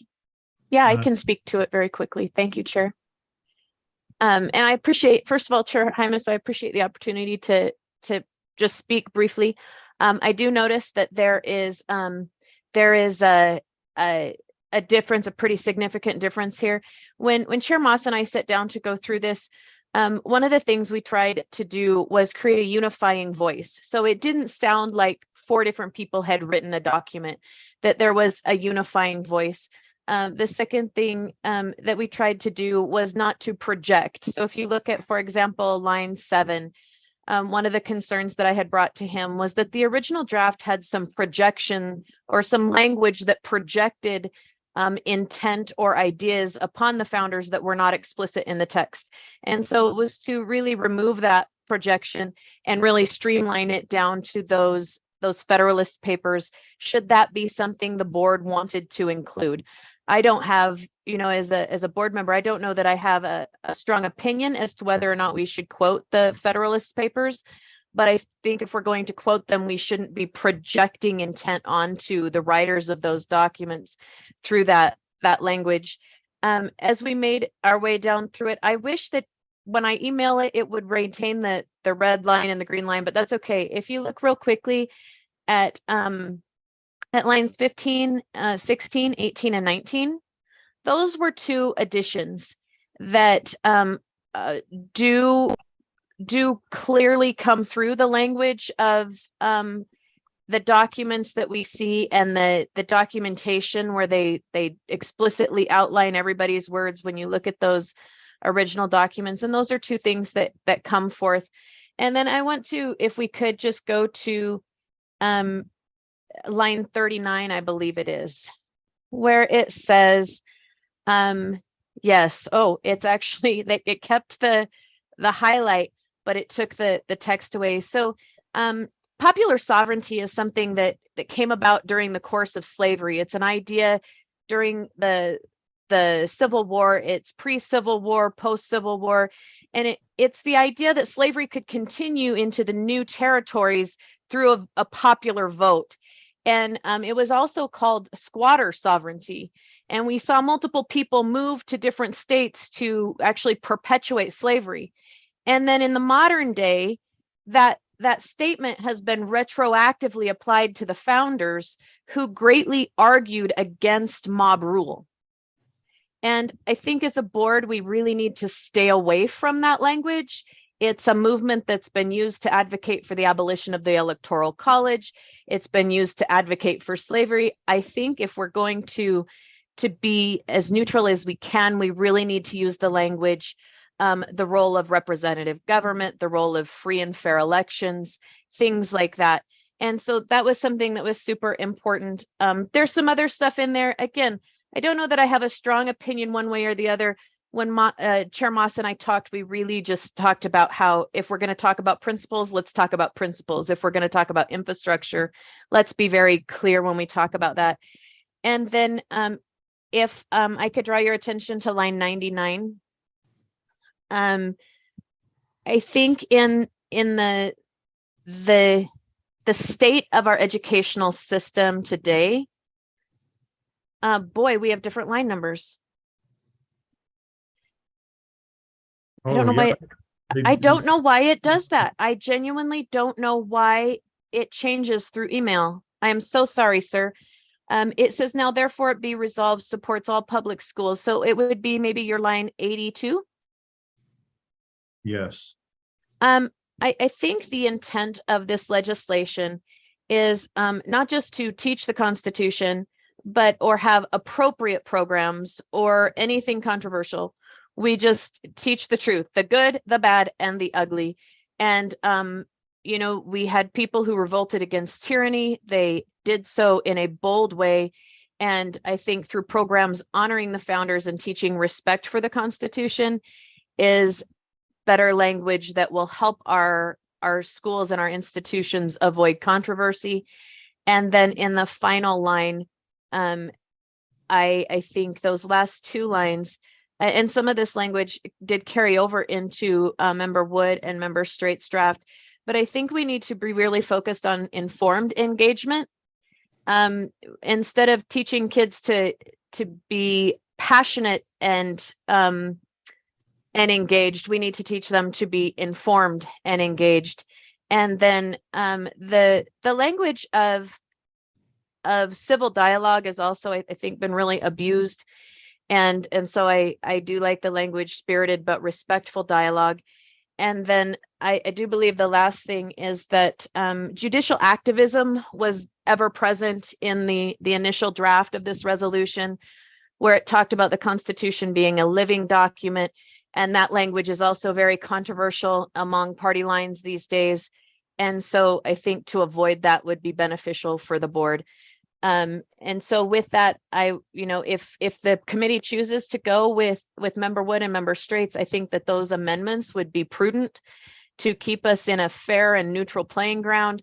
I did like a lot of the language in theirs. I think it's definitely something that's worthy of spirited but respectful dialogue. And with that, I am just super thankful for the opportunity to speak today. And if you have any questions, I would be happy to answer them.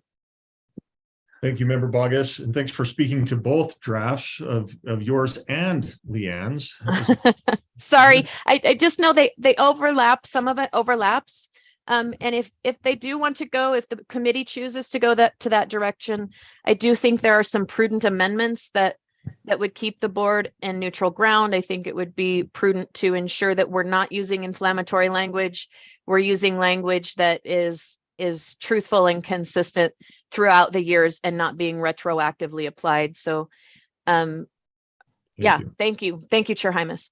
Yeah, thank you. So I do have a quick question, and with all due respect to Chair Moss and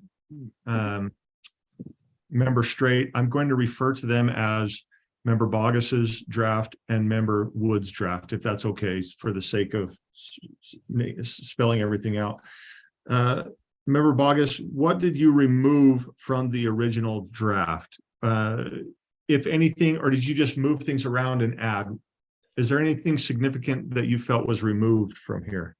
Yes, so in line 7, that was mobilized. So that language was mobilized. I did remove the language, quote, key historical documents, including the writings of James Madison, John Jay, Alexander Hamilton in the Federalist Papers, and the writings of the Anti-Federalist Papers, providing compelling arguments. And then I just reframed it to, whereas in the Federalist paper, we cite the author and then we list the quotation. So that section of the original draft was a little clunky in the language, but it also projected onto alternative authors what clearly Hamilton had authored himself. Okay, and I just pulled up your line item. It looks like you also deleted something towards the end, recognizing that keeping a republic requires informed engagement by citizens. Utah's students have the power to contribute to and shape our Constitution as a living framework for self-government, as we together attempt to form a more perfect union through engaged study and application at the local, state, and national levels. And I'm not sure why that would be removed. It seems like we would want. I think it was mobilized, sir. I mean, and there's other things. I think it actually, if I could, Chair Hymas, I think we reframed the language for succinctness. Okay. And we removed the controversial language of a living framework. Oh, I see. To avoid the assertion of judicial activism in there with our Constitution. And Chair Moss and I had a respectful and spirited debate about that. And then, he agreed to let me frame it this way and give it to the board. And so there, I'm not going to say that we agreed 100%, because that would not be truthful, but it is where we left it. So that was reframed to make that more succinct. There's some other things that were deleted with regard to words. The only other significant deletion that I did not already bring up is at the end of line 9, that paragraph was really wordy, and it talked about, it said it had the language right at the end after the word force. It said, comma, and show why Americans have a continued need to ratify in their own hearts the United States Constitution. And that language was deleted from that section as well. The rest of the language that was moved, it really was a reframing. For example, there's words deleted in line number 11, but they're just reframed words. They're not words that change the text or the meaning of the text. Okay. Thank you, Member Bogus. And you'll stick around if we have any questions. I'm gonna, if you don't mind, I'd like to hear from Member Wood about her amendments. And then we can engage with, because I think we should be familiar with the original. And so if we hear from Member Wood, then we can engage in conversation on all 3 before we make a motion. I think that's great. I'm happy to mute myself and listen in. Thank you, sir. I appreciate you. Thank you. Member Wood? Thank you, Chair. I appreciate the opportunity to go through this, and I appreciate Member Bogus's her ideas are exactly where I was trying to go. I felt like the paragraphs were too long. There was a lot of wordiness, and so I appreciate that they've simplified it a lot. If you all got the email from Member Davis right before the meeting, she says, evaluate all contributing members' input, combine their kernels of wisdom, and create one short, very concise, grammatically accurate statement that people might read. So I hope as we come through that could be the goal in the end, is a short, concise, something that people will actually read. So what I loved about when I was working with Member Straight's ideas is that we don't need to teach in a resolution the Constitution, because we are asking them to celebrate it and to read it and to study it. And so the point of this resolution is to say, how did we get there in order to have this amazing document that we want to read and study? And so I loved the historical aspect of Member Straight's contribution, because he starts at the beginning saying, okay, we came through a revolution. We had this Articles of Confederation, but they didn't do everything that we needed. And so we wanted something that would protect our liberty, but not as strong to take our liberty away. And then there was this rigorous debate that occurred, and out of it came the Bill of Rights. And so there's this little kernels of things that say, go in and study these things to find out how we improved it. And then as you go through, you'll see the blue in the red line version is everything that was already in there. So if you'll scroll down a little bit. So this was, if you look at what's actually taught to our students, these principles are taught, and popular sovereignty is one of those, which if we needed to change that, but that is one of the fundamental principles that if you go through and check what are the principles of the Constitution, these are the 6 primary that they talk about finding.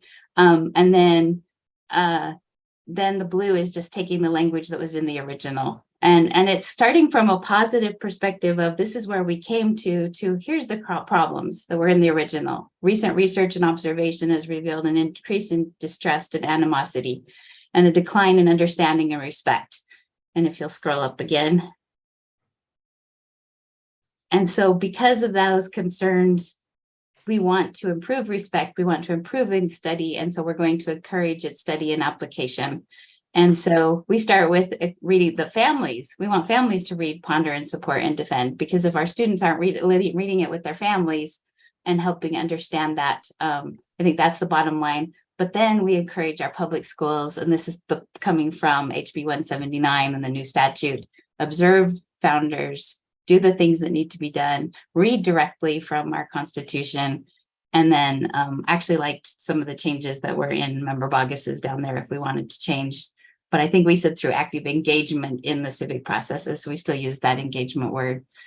So it's that there's the difference, is it's very short. If you go to if you want to go step out of this one and then go to the other one that doesn't have the red line in it, it could be made into a single page document.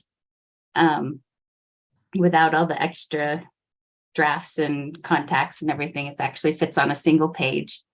And it engages the historical aspect of the why, but then the invitation to study more, as opposed to being the Cliff's Note version of the Constitution. And that's what I felt the first one was. We were trying to make, here's what this says, and here's what this says. Well, no, go study it. Go study what it is. Learn from it and define it. You know, we all carry around our little tiny packet of our little tiny books that get passed out. So that's the reason for my changes. Thank you, Member Wood. So I've been kind of back and forth through email with Member Wood and asking some questions, and we've agreed on some things and not on other things. And one of the things I wonder, Member Wood, if you could help me understand, like, this is one paragraph away from a rewrite if it's not a rewrite, right? Like, if you look at the red line. Yeah, no, it did. It took away the Federalist quotes. It took away, and my original actually didn't. The original reordered stuff, much like Member Bogus's did. And when I sent it to Member Straight for some feedback, he said, it's too long. No one will read it. And I said, okay, what would you change? And this is what came back. And when I read it, it was like, I love this so much because this engages me to read it. It teaches people how many of we talk about our adults not having enough information. How many of them understand the process by which we came to this document? And so this helps. I mean, it's the American Founders and Constitution Month. Let's talk about how we got to this amazing document and then go study the document. One of the questions that I had, and this is just me, and I guess I could direct this to Member Bogus and Member Wood. I appreciated the original draft as it was. I felt like as I read through that, I looked at the intent, and it was all about encouraging students to take another look at the Constitution and some of those original documents. Do you feel like this encapsulates or encompasses that original directive to say, we are an educational entity and we are supporting educating yourself with the Constitution and these founding documents? Member Wood, will you start for us? I see that your be it resolved, but the beginning, whereas the original starts with addressing Utah students, your original, the first 3 paragraphs, to your point, and you make a good point. It is nice and it is helpful, saying here's what the Constitution does, or here's how it's outlined. But again, I know I mentioned this to you earlier in an email, we already are supporting Constitution Month. The law says that we are, right? And so why reword it to put ourselves in there rather than just saying we're supporting the legislature by encouraging educational entities to take a closer look at this? Any thoughts on that? Well, I think it started with the same paragraph that was in the original one. I just put the title in of the name of the bill because the next people don't ever remember numbers. Nobody remembers that it's HB 179. So I put the title in. So it started with the same line about the school board supporting it. I thought it started out as more of a negative thing right off the bat because we have philosophical partisan lines and distrust and animosity. That's how it started. It started out with a very negative perspective. And I felt like, let's sell the Constitution and then talk about, well, yeah, this is why we need to study it. So all I did was move those lines down to the middle. So it didn't start out with I don't know, there's some educational language where you start with the positive intent as opposed to the negative argument. Someone shared it with me this week, but I don't remember what it was called. So Sure. Someone could probably tell me in this group because you're all educators. Well, and I see what you mean by that. Like, so that was just moved down. I just, sorry, not the first three, then the 2, 3, and 4 are completely new, and we don't address the students until midway through the resolution. Whereas the other one came right out the gate saying, hey, we want this to be taught in our schools. Yeah, and I think would that be a change? Where does, I guess, that's just in the first one, right? Just in the first, I'm It's sorry. in, oh, Well, go ahead, Member Bogus. Yeah, it's in both my draft and the Bogus draft and the original draft. In the draft that Chair Moss and I worked on, and I believe it's line 32, it says, whereas the board desires for Utah students to be taught respect and understanding for the Constitution. That language is also in the original draft, and it says where the board desires to improve respect and understanding. And that was, again, a dialogue that we'd had. Do we want to improve respect, or do we want them to be taught these things? And so again, spirited debate, but yes, those things were in there in the Bogus draft. It's line 32 in the original. I don't think the originals in your backup have line numbers. I don't believe so. We have a handful. Still, it's line down 32 lines. So it's not right at the beginning either, just so. Yeah. Remember, Hart, you have a question, Molly? Well, I don't really know where this is going, quite frankly. And I know we need to have open debate where people can listen and, but this really, I don't know where we're going with this. So I guess my question in trying to help myself figure out where we're, because I like both. I like pieces of both, but trying to rewrite this while we're sitting in this meeting seems, I don't know, like it wouldn't. What is the point of a resolution? What are we trying to accomplish when we write a resolution? Who's your question directed to? Is I it don't just know. in the I air? don't know. Anybody who's smarter than I am, please tell me what the point of a resolution is. Short answer for me is it's simply a stance that the board's taking a stance. But I would turn to our more legal staff with any feedback or thoughts. Please, Angie. Yes, thank you. So the resolutions generally are an opportunity for the board to potentially do a press release. There have been times when resolutions have been one of the banners, the scrolling banners on our homepage that people could see, oh, the state board has a resolution on, the American founders and Constitution, and that it would be one of the scrolling banners. The resolution is not law, but it does send a message. It shares the board's kind of vision, or it's an understanding that the board has. So it's often a communications and messaging opportunity. Okay, so why are we trying to rewrite an encyclopedia or a lesson plan or I don't see I don't see where we're trying to go. I see a lot of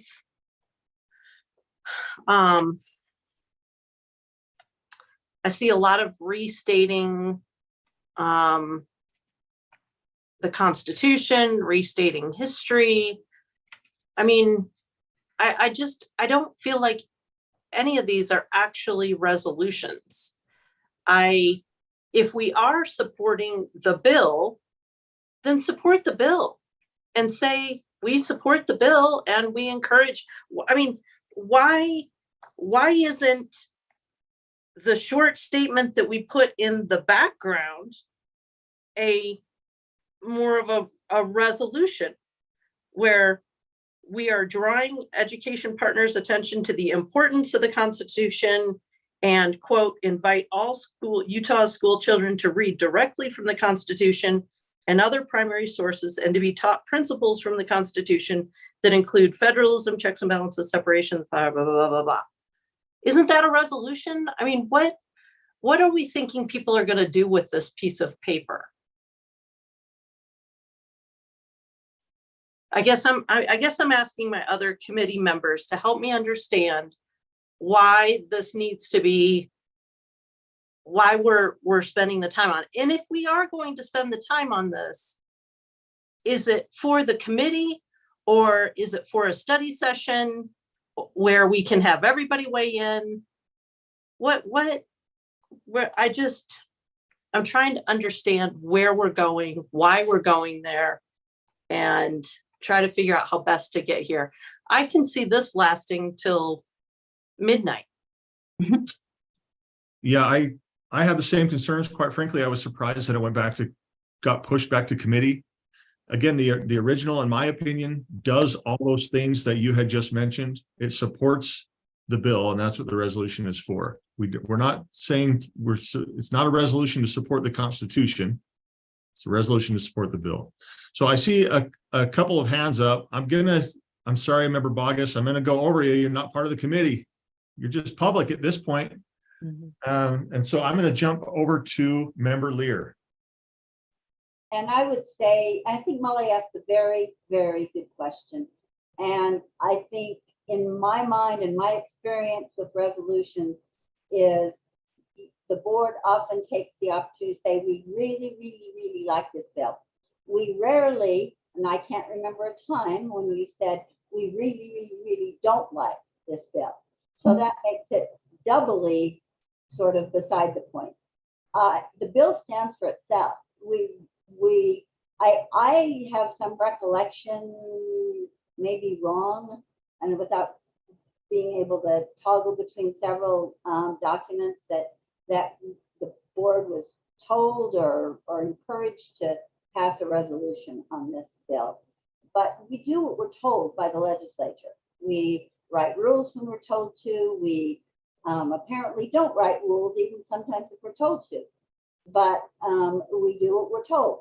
So this seems unnecessary, and it especially seems unnecessary to spend hours debating phrases, because I'll throw in one thing of substance. As I heard Christina discuss the draft that she wrote with Chair Moss, I had the exact opposite opinion about projection. I thought the straight wood bill was more factual to not project.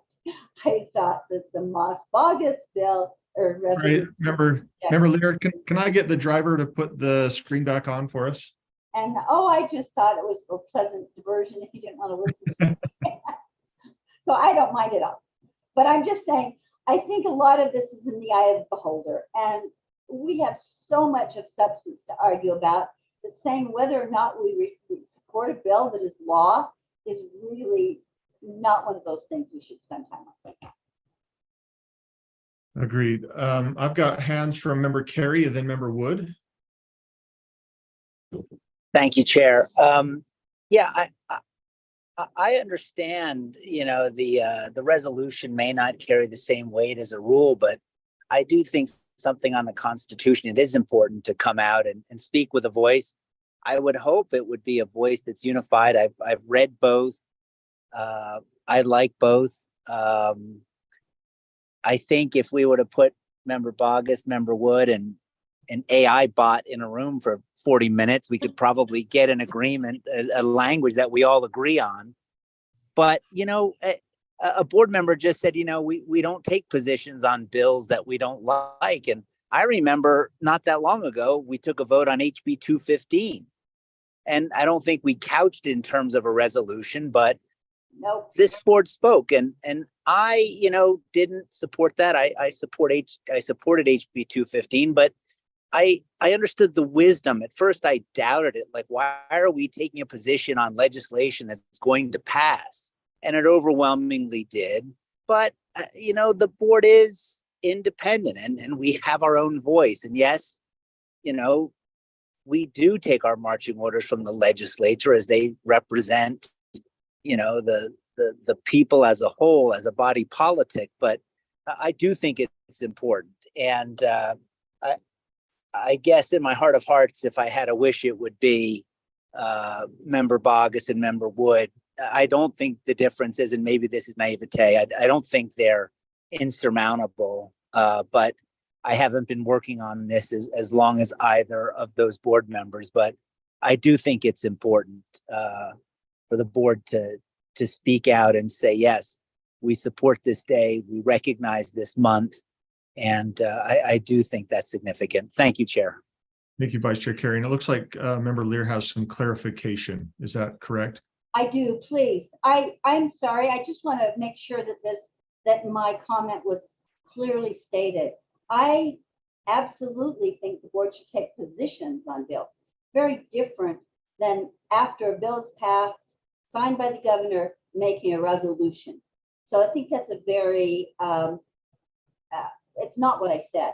What I said is I think resolutions on bills that are passed are the job of the board to implement as told. And I think it's very different when the board chooses to take a position on legislation that is pending. And so I just wanted to clarify that and say that it's important for me to be heard saying that, because I don't think we should undermine bills that have been passed. Can we argue for a different bill the next year? Sure. But do we undermine them in some way by a resolution? No. Do we need to do the same with a pro resolution? I believe not. Thank you, Member Lear. Member Carey, did you have one more? Yeah, I would just say, the record will speak for itself, but I do think that, the board has a voice and it should be exercised. Thank you. Thank you. Member Wood. So I would make a motion that can be voted down, that we take the line in 32 in Member Bogus's and start, so open up with the main body that says that the State Board of Education supports 179, and then we put in line 32 and then start on the whereas statements on the member straight version.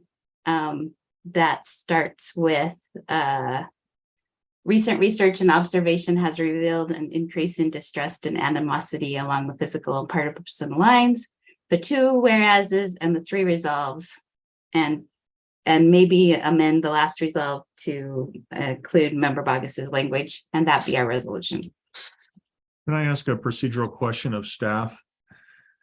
Either Ben or Angie, do we need to have, what needs to be on the floor as far as motion in order to make an amendment to one of the 3 drafts that are presented here today? Do we need to, or can we just start making amendments and then vote for? I think the cleanest way would be to make a motion to adopt one of the drafts and then to start making amendments to the motion. So I guess Member Wood, you're wanting to start on line 32, and we have to pull that up. And essentially you're saying, get the first 32 lines and then tack on. No. Okay, help me understand. Okay, I'm so not sure we want to adopt yours and then adjust it with hers, or adopt hers and adjust it with yours. I'll adopt the Wood straight version, Okay, but I would need a second. So, not in committee. oh no, okay. So I would move to adopt the Wood straight with the following amendments. Okay, and let's hear those amendments. Perfect. Okay, so can you go to the Wood? Okay, so delete the whereas. Delete, so red line from the beginning whereas. The problem is that I can't, this is a PDF document that I can't edit.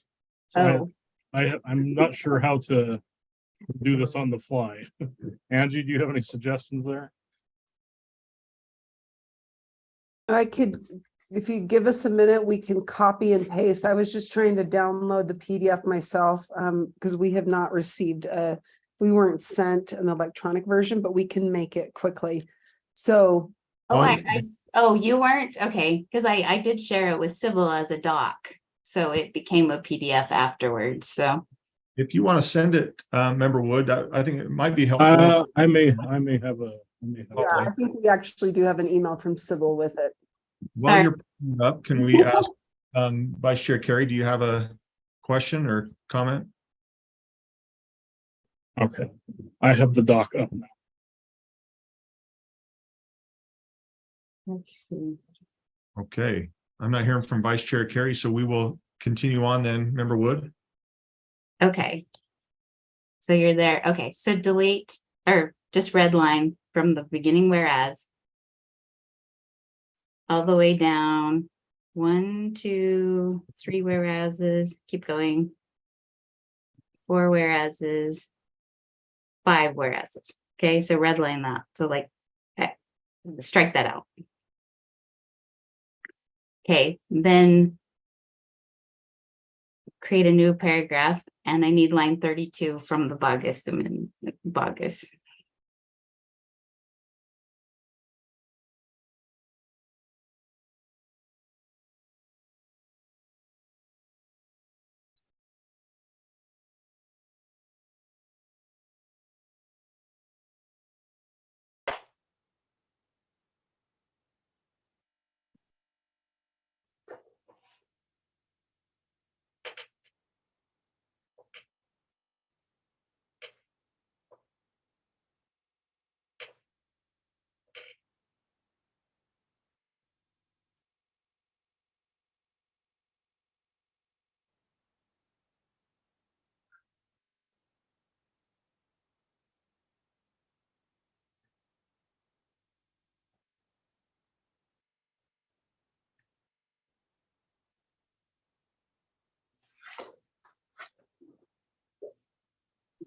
Okay, And put an and there. we don't, well, do we need one? Okay, and then there and at the bottom, strike out the last resolved. I replace that with Member Bogus's last resolved. That the board invites Utah students? Yeah.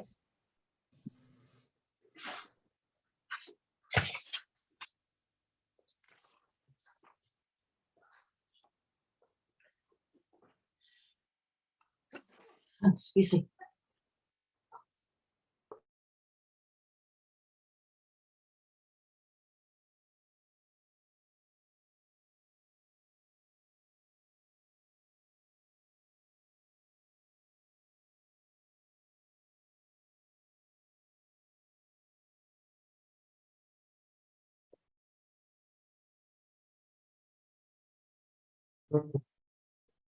Okay, that's my motion. Can we back out to get a bigger picture of what has been removed, just so I can. Boy, that would shorten it up. It looks like I have hands. Molly's hand has been up for a while. Vice Chair Carey's hand has been up for a while. I'm going to jump to Member Lear. And okay, there it is. Okay, Member Lear, go ahead. Oh, unmute for us, please.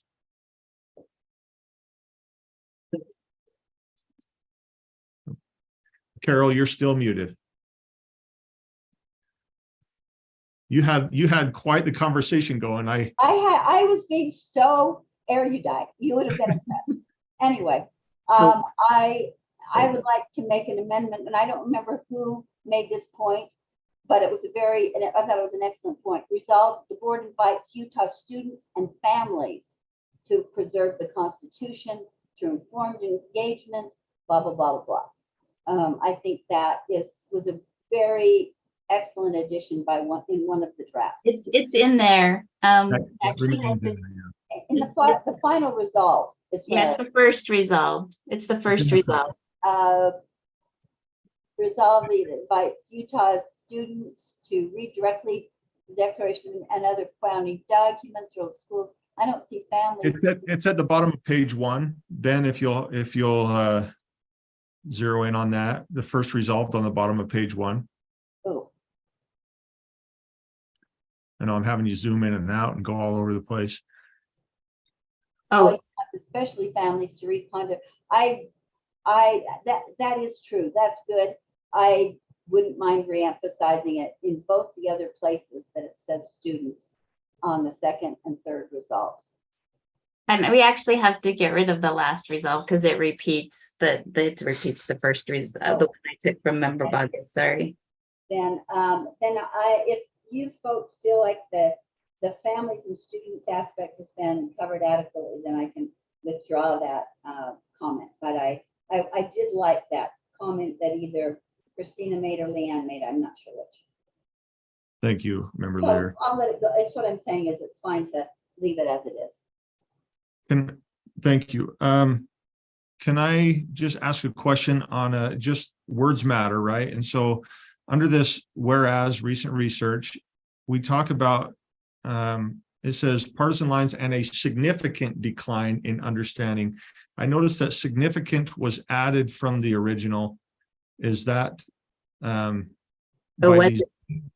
was no, I thought that was taken from the original. So if that's not, please put the original wording. Amendment to remove that, just because I don't know if that's true.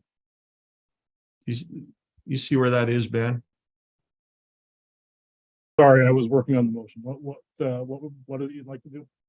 So I'd like to remove the word significant right next to the arrow, just 2 words to the right and 2 words up. Actually, that's my arrow.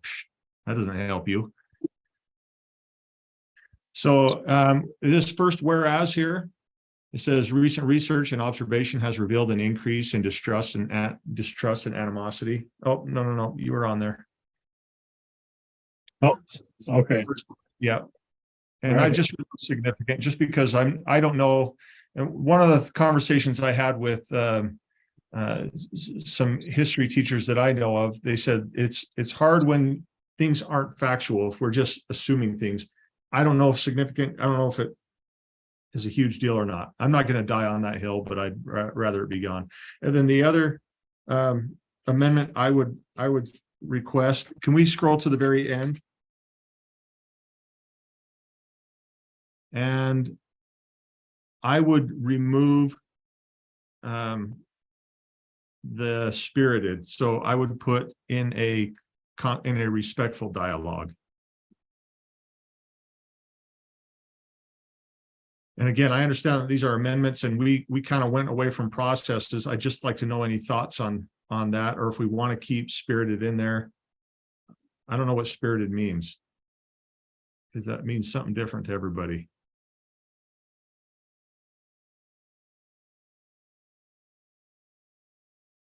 Member Hart, please. You might be muted. I am definitely muted because I'm having allergy issues. I don't think spirited needs to be in there. I think that it just kind of goes over into the activism that I would rather stay away from. And if you could scroll to the top, please. I would like to consider not the stuff that we took out. So not that far to the, okay. I don't like the whereas recent research and observation has revealed an increase in distrust and animosity along and a decline in understanding and respect for the unifying purpose. I don't think that's necessary for what we claim that we're trying to do. I would also like to point out that if anybody wants information on what we're doing here, they could just review the standards that we set and we agonized over. It seems like we're restating our standards. It seems like if we want to say, yes, we support this. Yes, we support this legislation. We feel very strongly about it, which I don't mind at all. Say that and be done with it. I would still like to take out what is the point about saying anything about distrust, animosity, philosophical, partisan lines? I thought we were trying to be neutral. I thought this is just politicizing something that doesn't need to be politicized. We are just simply saying that Utah's students do need to learn the Constitution, and by gum, we're going to celebrate it for a month.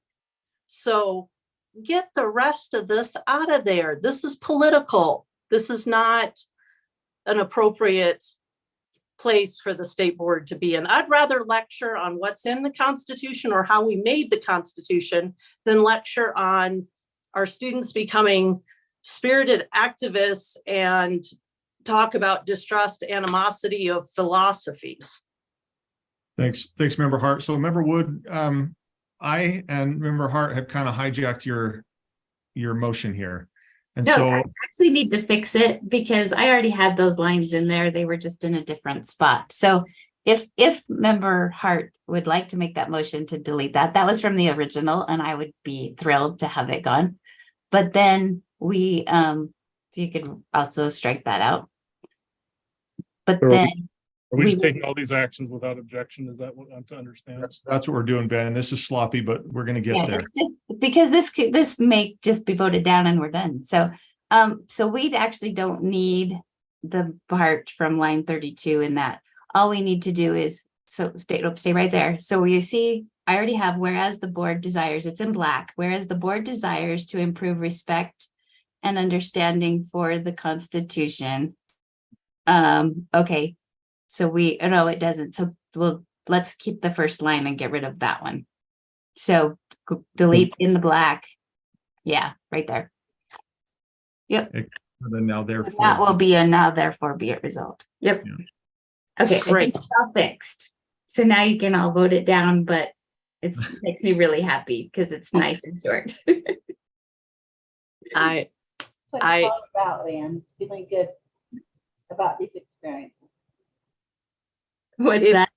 So this is the motion. We're looking at it. I know it's, like I said, we threw processes out the window long ago. Any additional discussion to this motion? Oh, Member Lear, please. one just grammatical thing that's very small, but just caught my eye. Scroll down a little bit, Ben. No, the other way, the other down, I think. I wanted to remove the for. No, you were right the first time. I'm sorry.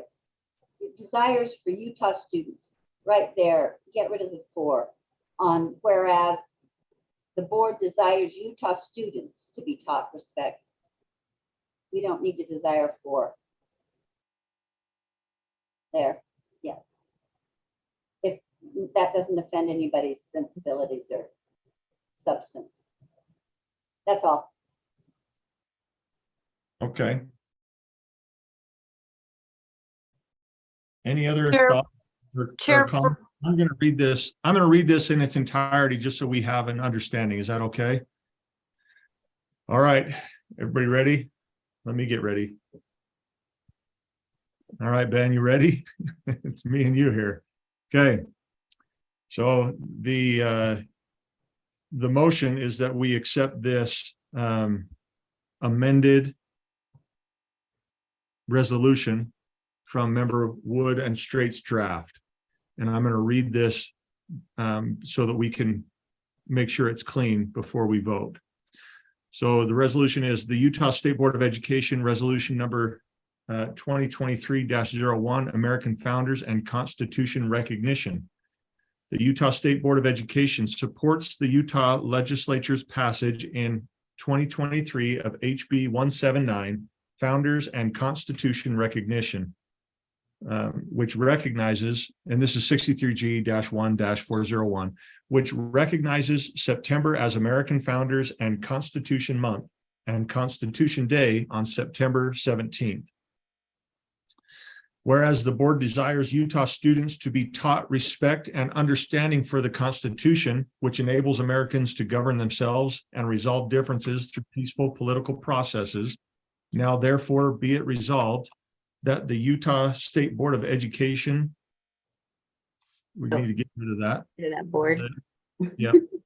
Invites all Utahns, especially families, to read, ponder, support, and defend the Constitution of the United States of America, and encourages all public schools in the state of Utah to recognize and observe September as American Founders and Constitution Month and Constitution Day on September 17th through appropriate education, programs, meetings, services, or celebrations, including writing, speech, and art, and encourages coordination with state, county, and local government officials consistent with 63G-1-401.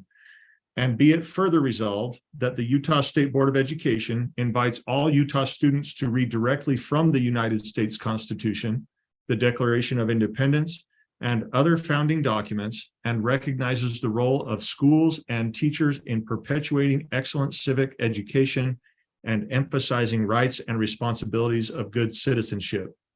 And be it further resolved that the board invites Utah students to preserve the Constitution through informed engagement in the civic processes established by the Constitution and in respectful dialogue. And in a respectful dialogue? Could we put and through respectful dialogue? Okay, yeah, something needs to change there. Thank you.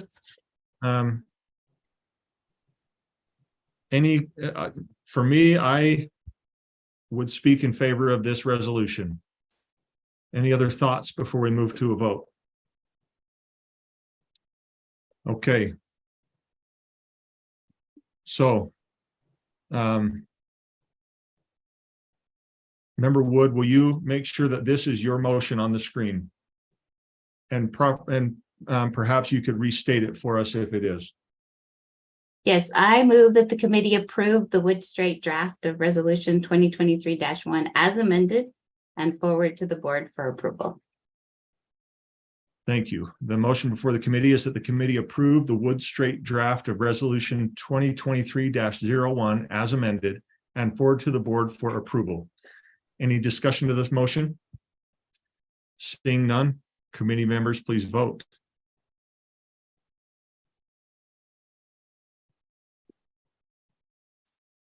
And did we lose Member Carey? He's iPhone 2. You voted Okay. yes. I don't see a vote from him, but this passes. I with- voted for it, Chair. Oh, perfect. Thank you. So it passes unanimously. Thank you.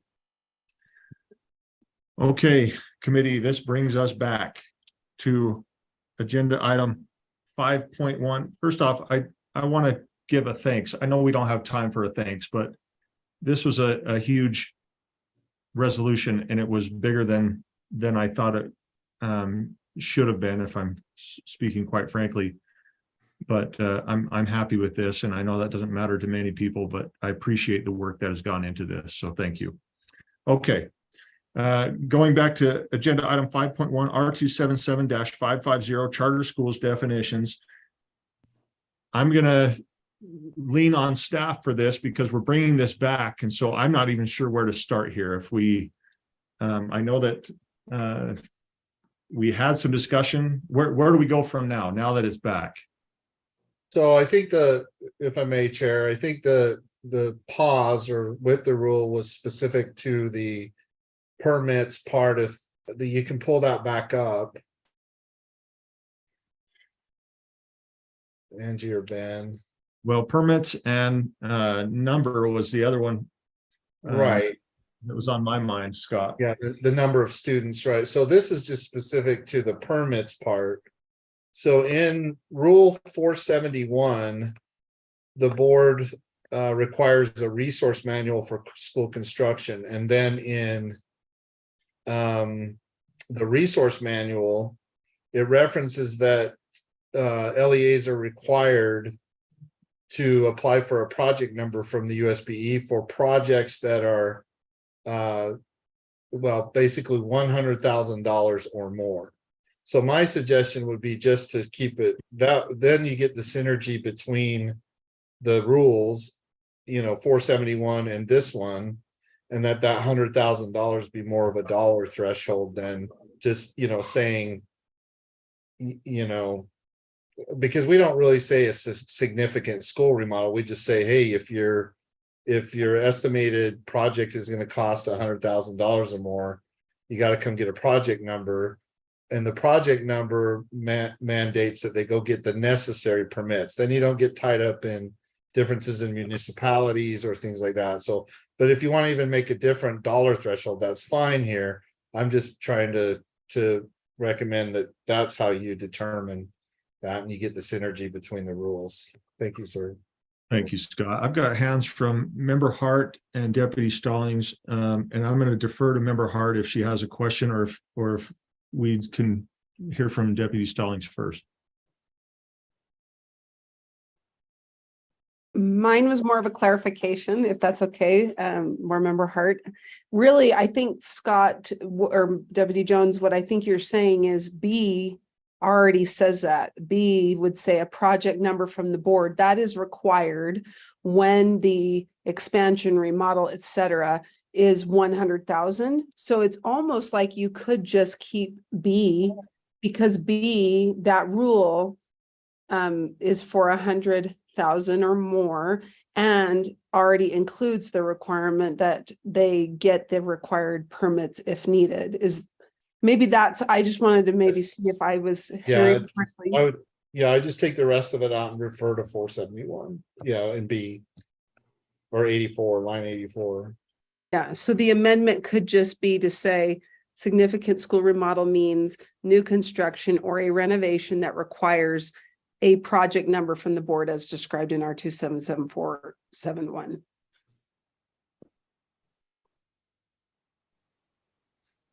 Member Hart. Yeah, that's exactly what I was going to probably use a lot more words to describe. I did think, so I would like to make a motion that, oh, there we go, that the committee amend the definition of significant school remodel to be new construction. Well, no, there was some extra words you added in there, Angie, when you said it out loud. It would essentially be to strike at line 83. Yeah, And- but even then you're missing, I think, 2 or 3 words, aren't you? Well, if you go to 471, and this is where we probably need to look at 471, and Deputy Jones would know for sure, but in 471, a board, project number from USBE is required when the project, can you maybe search 100,000, Ben, and maybe you'll be able to find it that way. Well, so Ange, the 99,000, or sorry, Deputy Superintendent Stallings, the $100,000 is in the resource manual.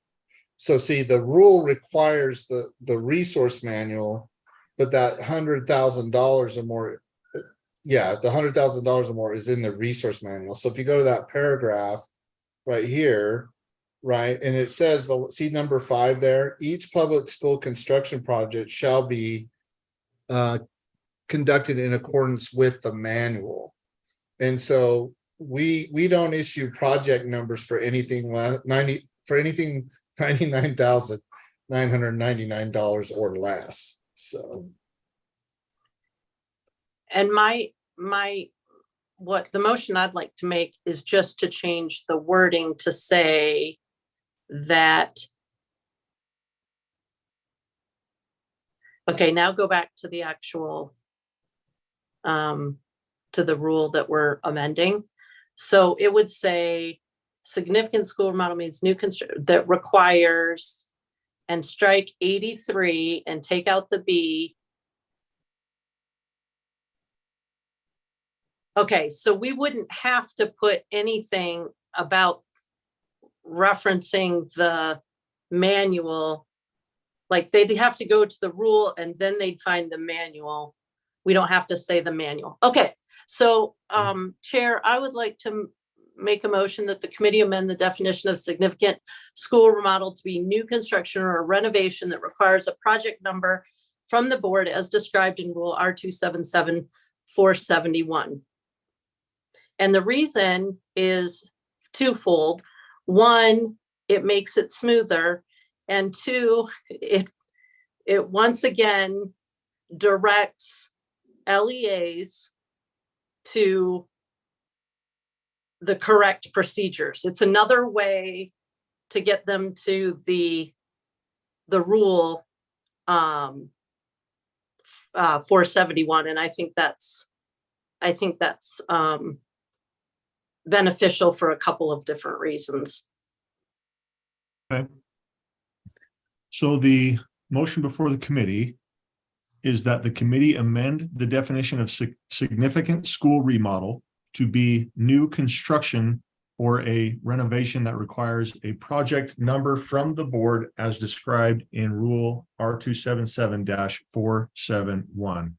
Is that correct, Member Hart? Yes, sir. Any discussion to that motion?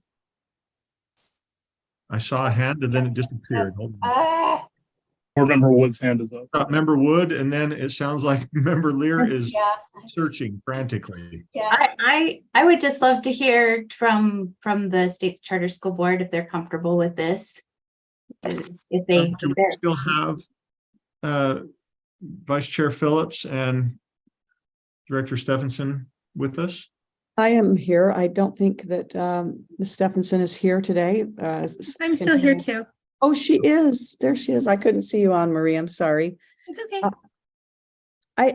I feel comfortable with it. Marie, do you have any concerns that my eye hasn't specifically maybe grabbed in listening? No, that sounds reasonable to me as well. I agree. I don't think there's a problem at all.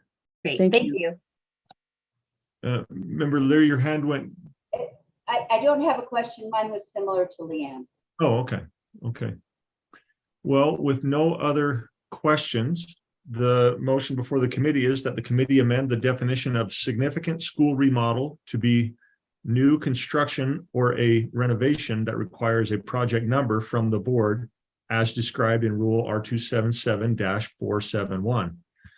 With no discussion, committee members, please vote. Chair, this is Vice Chair Carey. I vote for it. I don't know if you can see my hand or not. That's why I'm expressing it verbally. Thank you. So I have to search through, you know how this Zoom is. So it looks like that passes unanimously. Thank you. Now for this, can I ask about again, I guess I would push back and say, what would be the concern with removing that number of 50 and keeping the other two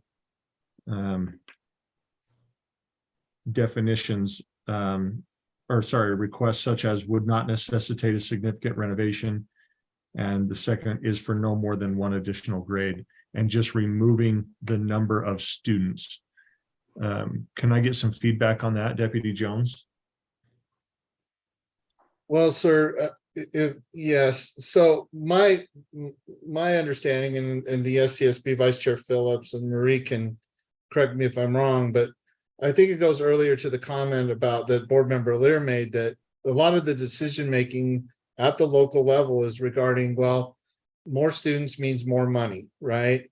But there's also the law of diminishing returns. I mean, if you expand for students of like a 10, because it says 50 or fewer, right? I don't know, maybe they are getting applications for 10 student expansion or something like that. I'm not sure about that. To me, it would just be a matter of, those parents are putting the students in there, but they need some leverage or some way of getting, funding to help them, expand their facility or something like that. I'm not sure. My consideration, or what I would recommend you consider, is maybe there's a floor, right? That it'd be 50, a range of, a small would be 50 to 100, and then large would be 100 or more.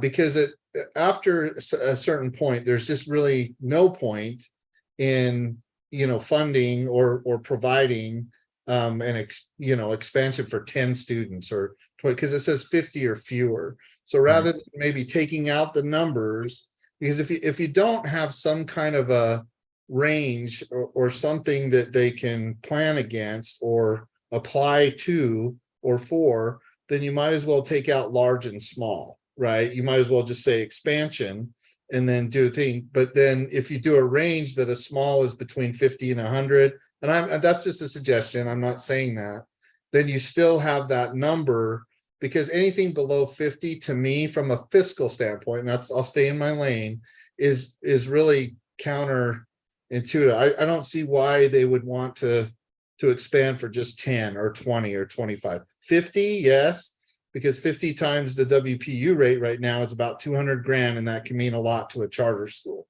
But 10 times 4280, 40,000, I just don't see, the benefit of that. So anyway, that's just my suggestion, sir, is maybe a floor and then a range for small, and then above that is large. So thank you, sir.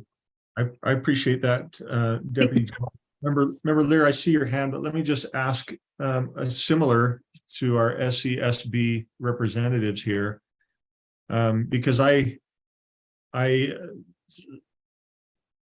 that's what I'm trying to express here, is that when you have a small handful, we're allowing flexibility. If they have anywhere up to 50, it's like, okay, well, you can still do this, we can make it work. But once you hit that, if 50 is the target number, between 50 to 100 is a small expansion, I can be on board with that. And then everything above 100 is a large expansion. And I think that would help with the various sizes of charters and what they're trying to do throughout the state. So can I ask a SCSB representative to speak to that and how that would change things, or if it would be beneficial? I definitely think it would be beneficial. Marie and I were kind of discussing via text that it better addresses what for large schools might be a percentage. If you're looking at, a tiny school can really benefit from a tiny expansion. A charter that's already operating with some economies of scale could then still be considered to have a small expansion by asking for 100 students, or, some other flexibility that your committee and the Board of Education sees fit to put in. And I'm sympathetic with what Vice Superintendent Jones has said about, needing some kind of, just for proper administrative review, needing some kind of limitation on that, because the large expansions not only will receive, large startup funds and other kinds of funding, but also we haven't defined it here yet, but will likely require, or certainly may require, many more steps and many more kinds of approvals, whether it be from permitting to project numbers, even if those don't necessarily apply, but other things will. We ran into a situation just this year that Vice Superintendent Jones will remember, where a satellite, and I realize that this isn't a small expansion, but was coming from a very small school as its original school, and had created and been approved for a satellite for a very large school. And the funding for that school doesn't come until a certain point of adjustment for that whole LEA. And so you had a school that really is only about a 280, 250 member school that was expanding with this new satellite to, another school of about 800. And so we had to, I think, Vice Superintendent Jones, we had to do some finagling just to make sure that that school wouldn't start at a significant deficit, beyond the bonding it's done for its building, just to get off the ground, because the previous school could not sort of fund that until the allocation came in at a certain point in the year. And so, I do think that there's something to be said for having an administrative cap that allows us to have a small and simple application, because of the modest impact it's going to have on every department in the USPE and on public education as a whole. versus something that might have a larger impact that we need to look at a little more closely and figure out the steps, even if a school is worthy of moving forward into that expansion or satellite. And I do like the idea of a little more flexibility, because I think you've rightly recognized that, you know, a tiny little school is only, for them, 50 students might actually be a big deal. For a larger school, asking for 100 students might be considered a very small expansion too. So it kind of scales it better and allows us to scale it better as we're looking at the schools. And Marie may have something more nuanced to add. Thank you. I was just going to add to that as well, that exactly what you were saying. We have some schools that are as small as 50 or 60 students. And so, you know, that small expansion where it stands right now would essentially double that. And so I think that looking at, rather than a specific number, perhaps a percentage, whether that's a range to give us, you know, a floor and then a cap, would maybe make more sense and be scalable for all of the schools that we authorize. Thank you, And Marie. I apologize, Chair Hymas. I have been told that I appear to be in the dark, and I in fact am in the dark. And just as the sun has set where I am on the East Coast, forgive me for speaking from the dark. I'll turn on a light. Well, thanks for joining us, and while you're on vacation or wherever. So I guess there's a couple of things, and I have a motion I'd like to put forth, but I see Member Lear's hand as well. And so before I get to that motion, I'll turn time over to her, but I do want to, I don't know if we're ready for a percentage yet, because Marie, correct me if I'm wrong, we don't know what that percentage would be yet. So we would still need to work on this, but I do think I'd like to make a potential motion that could still help and give time, if that makes sense. So Member Lear, and then I'll come back to a motion. Thank you. I just have a short comment. This time I've already expressed my concerns. I can live with 50 to 100. I think it's good to remind other board members something I learned, that really these caps for both the charter board and for schools are not hard caps, that even at 100, if there were 105 students for some good reason, that would be not a problem. Scott would still continue to send the money, and it wouldn't be considered violating the rules. So I think I am concerned a little bit, given that I know that there are soft caps, about the creep of, well, just a few more students and just a few more, and suddenly the next amendment is small, I forget what it's called now, but a small change, small expansion would be, 250 to 300, because it's so much easier.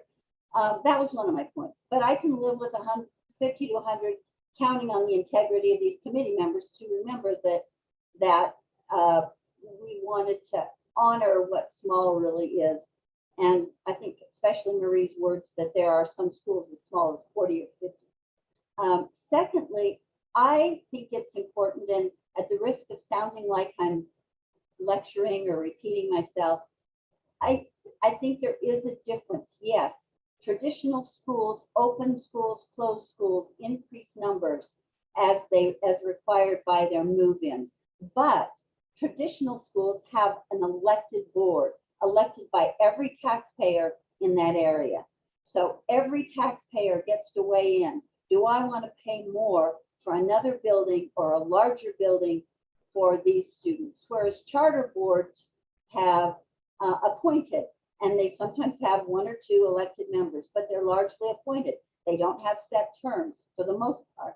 And so there is a different taxpayer opportunity to weigh in on these issues that do divert money to certain schools over other schools, where some taxpayers have no opportunity to participate in that decision.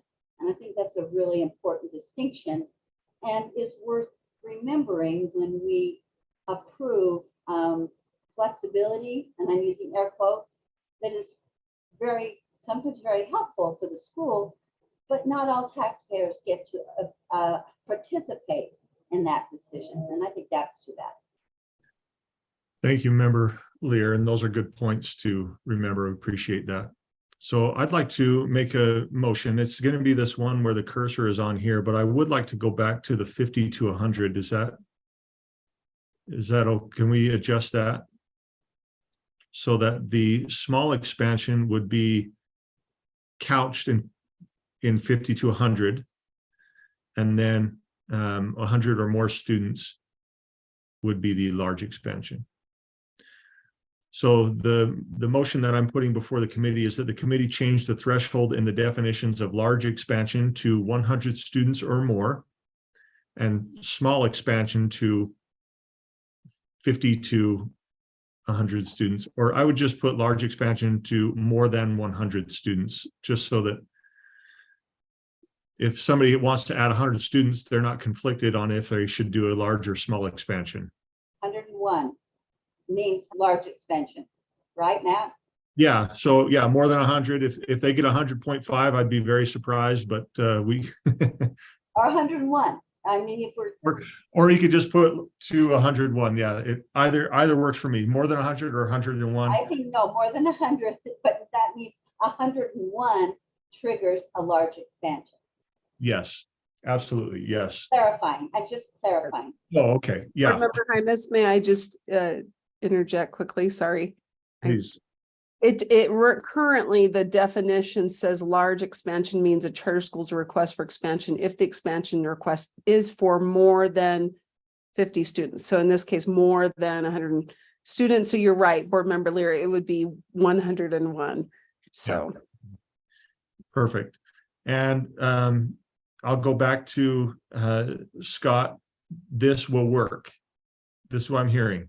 We've kind of weighed in and said, yeah, this can work. It'll offer flexibility. It'll help charters. It won't hurt other schools.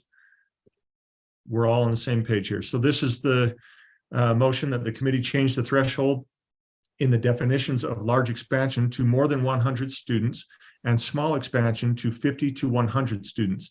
Any discussion to this motion?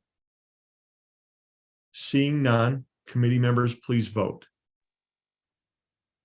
Vice Chair Carey, I support the motion. Okay, thank you, Vice Chair Carey. It looks like that passes 4 yay votes, and Member Hart had to step away, so 1 absent. Okay, so we are back to an original motion, and I'll go ahead and put that before the committee. The motion, I move that the committee continue and approve R277-550 draft 1 as amended on first, or draft 2, help me, No. Ben. Draft 1 is amended is correct. Draft 1 as amended on first reading and forward to the board for continuation and approval on second and final reading. Any discussion to this motion? Member Wood. Do we now then need to, will this require a follow-up motion to bring the other rule back to amend that definition?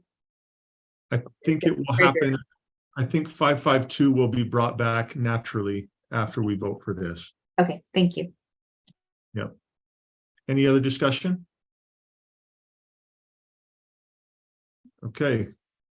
So the motion before the committee is that the committee continue and approve R277-550 draft 1 as amended on first reading and forward to the board for continuation and approval on second and final reading. Please vote. Vice Chair Carey, I support the motion.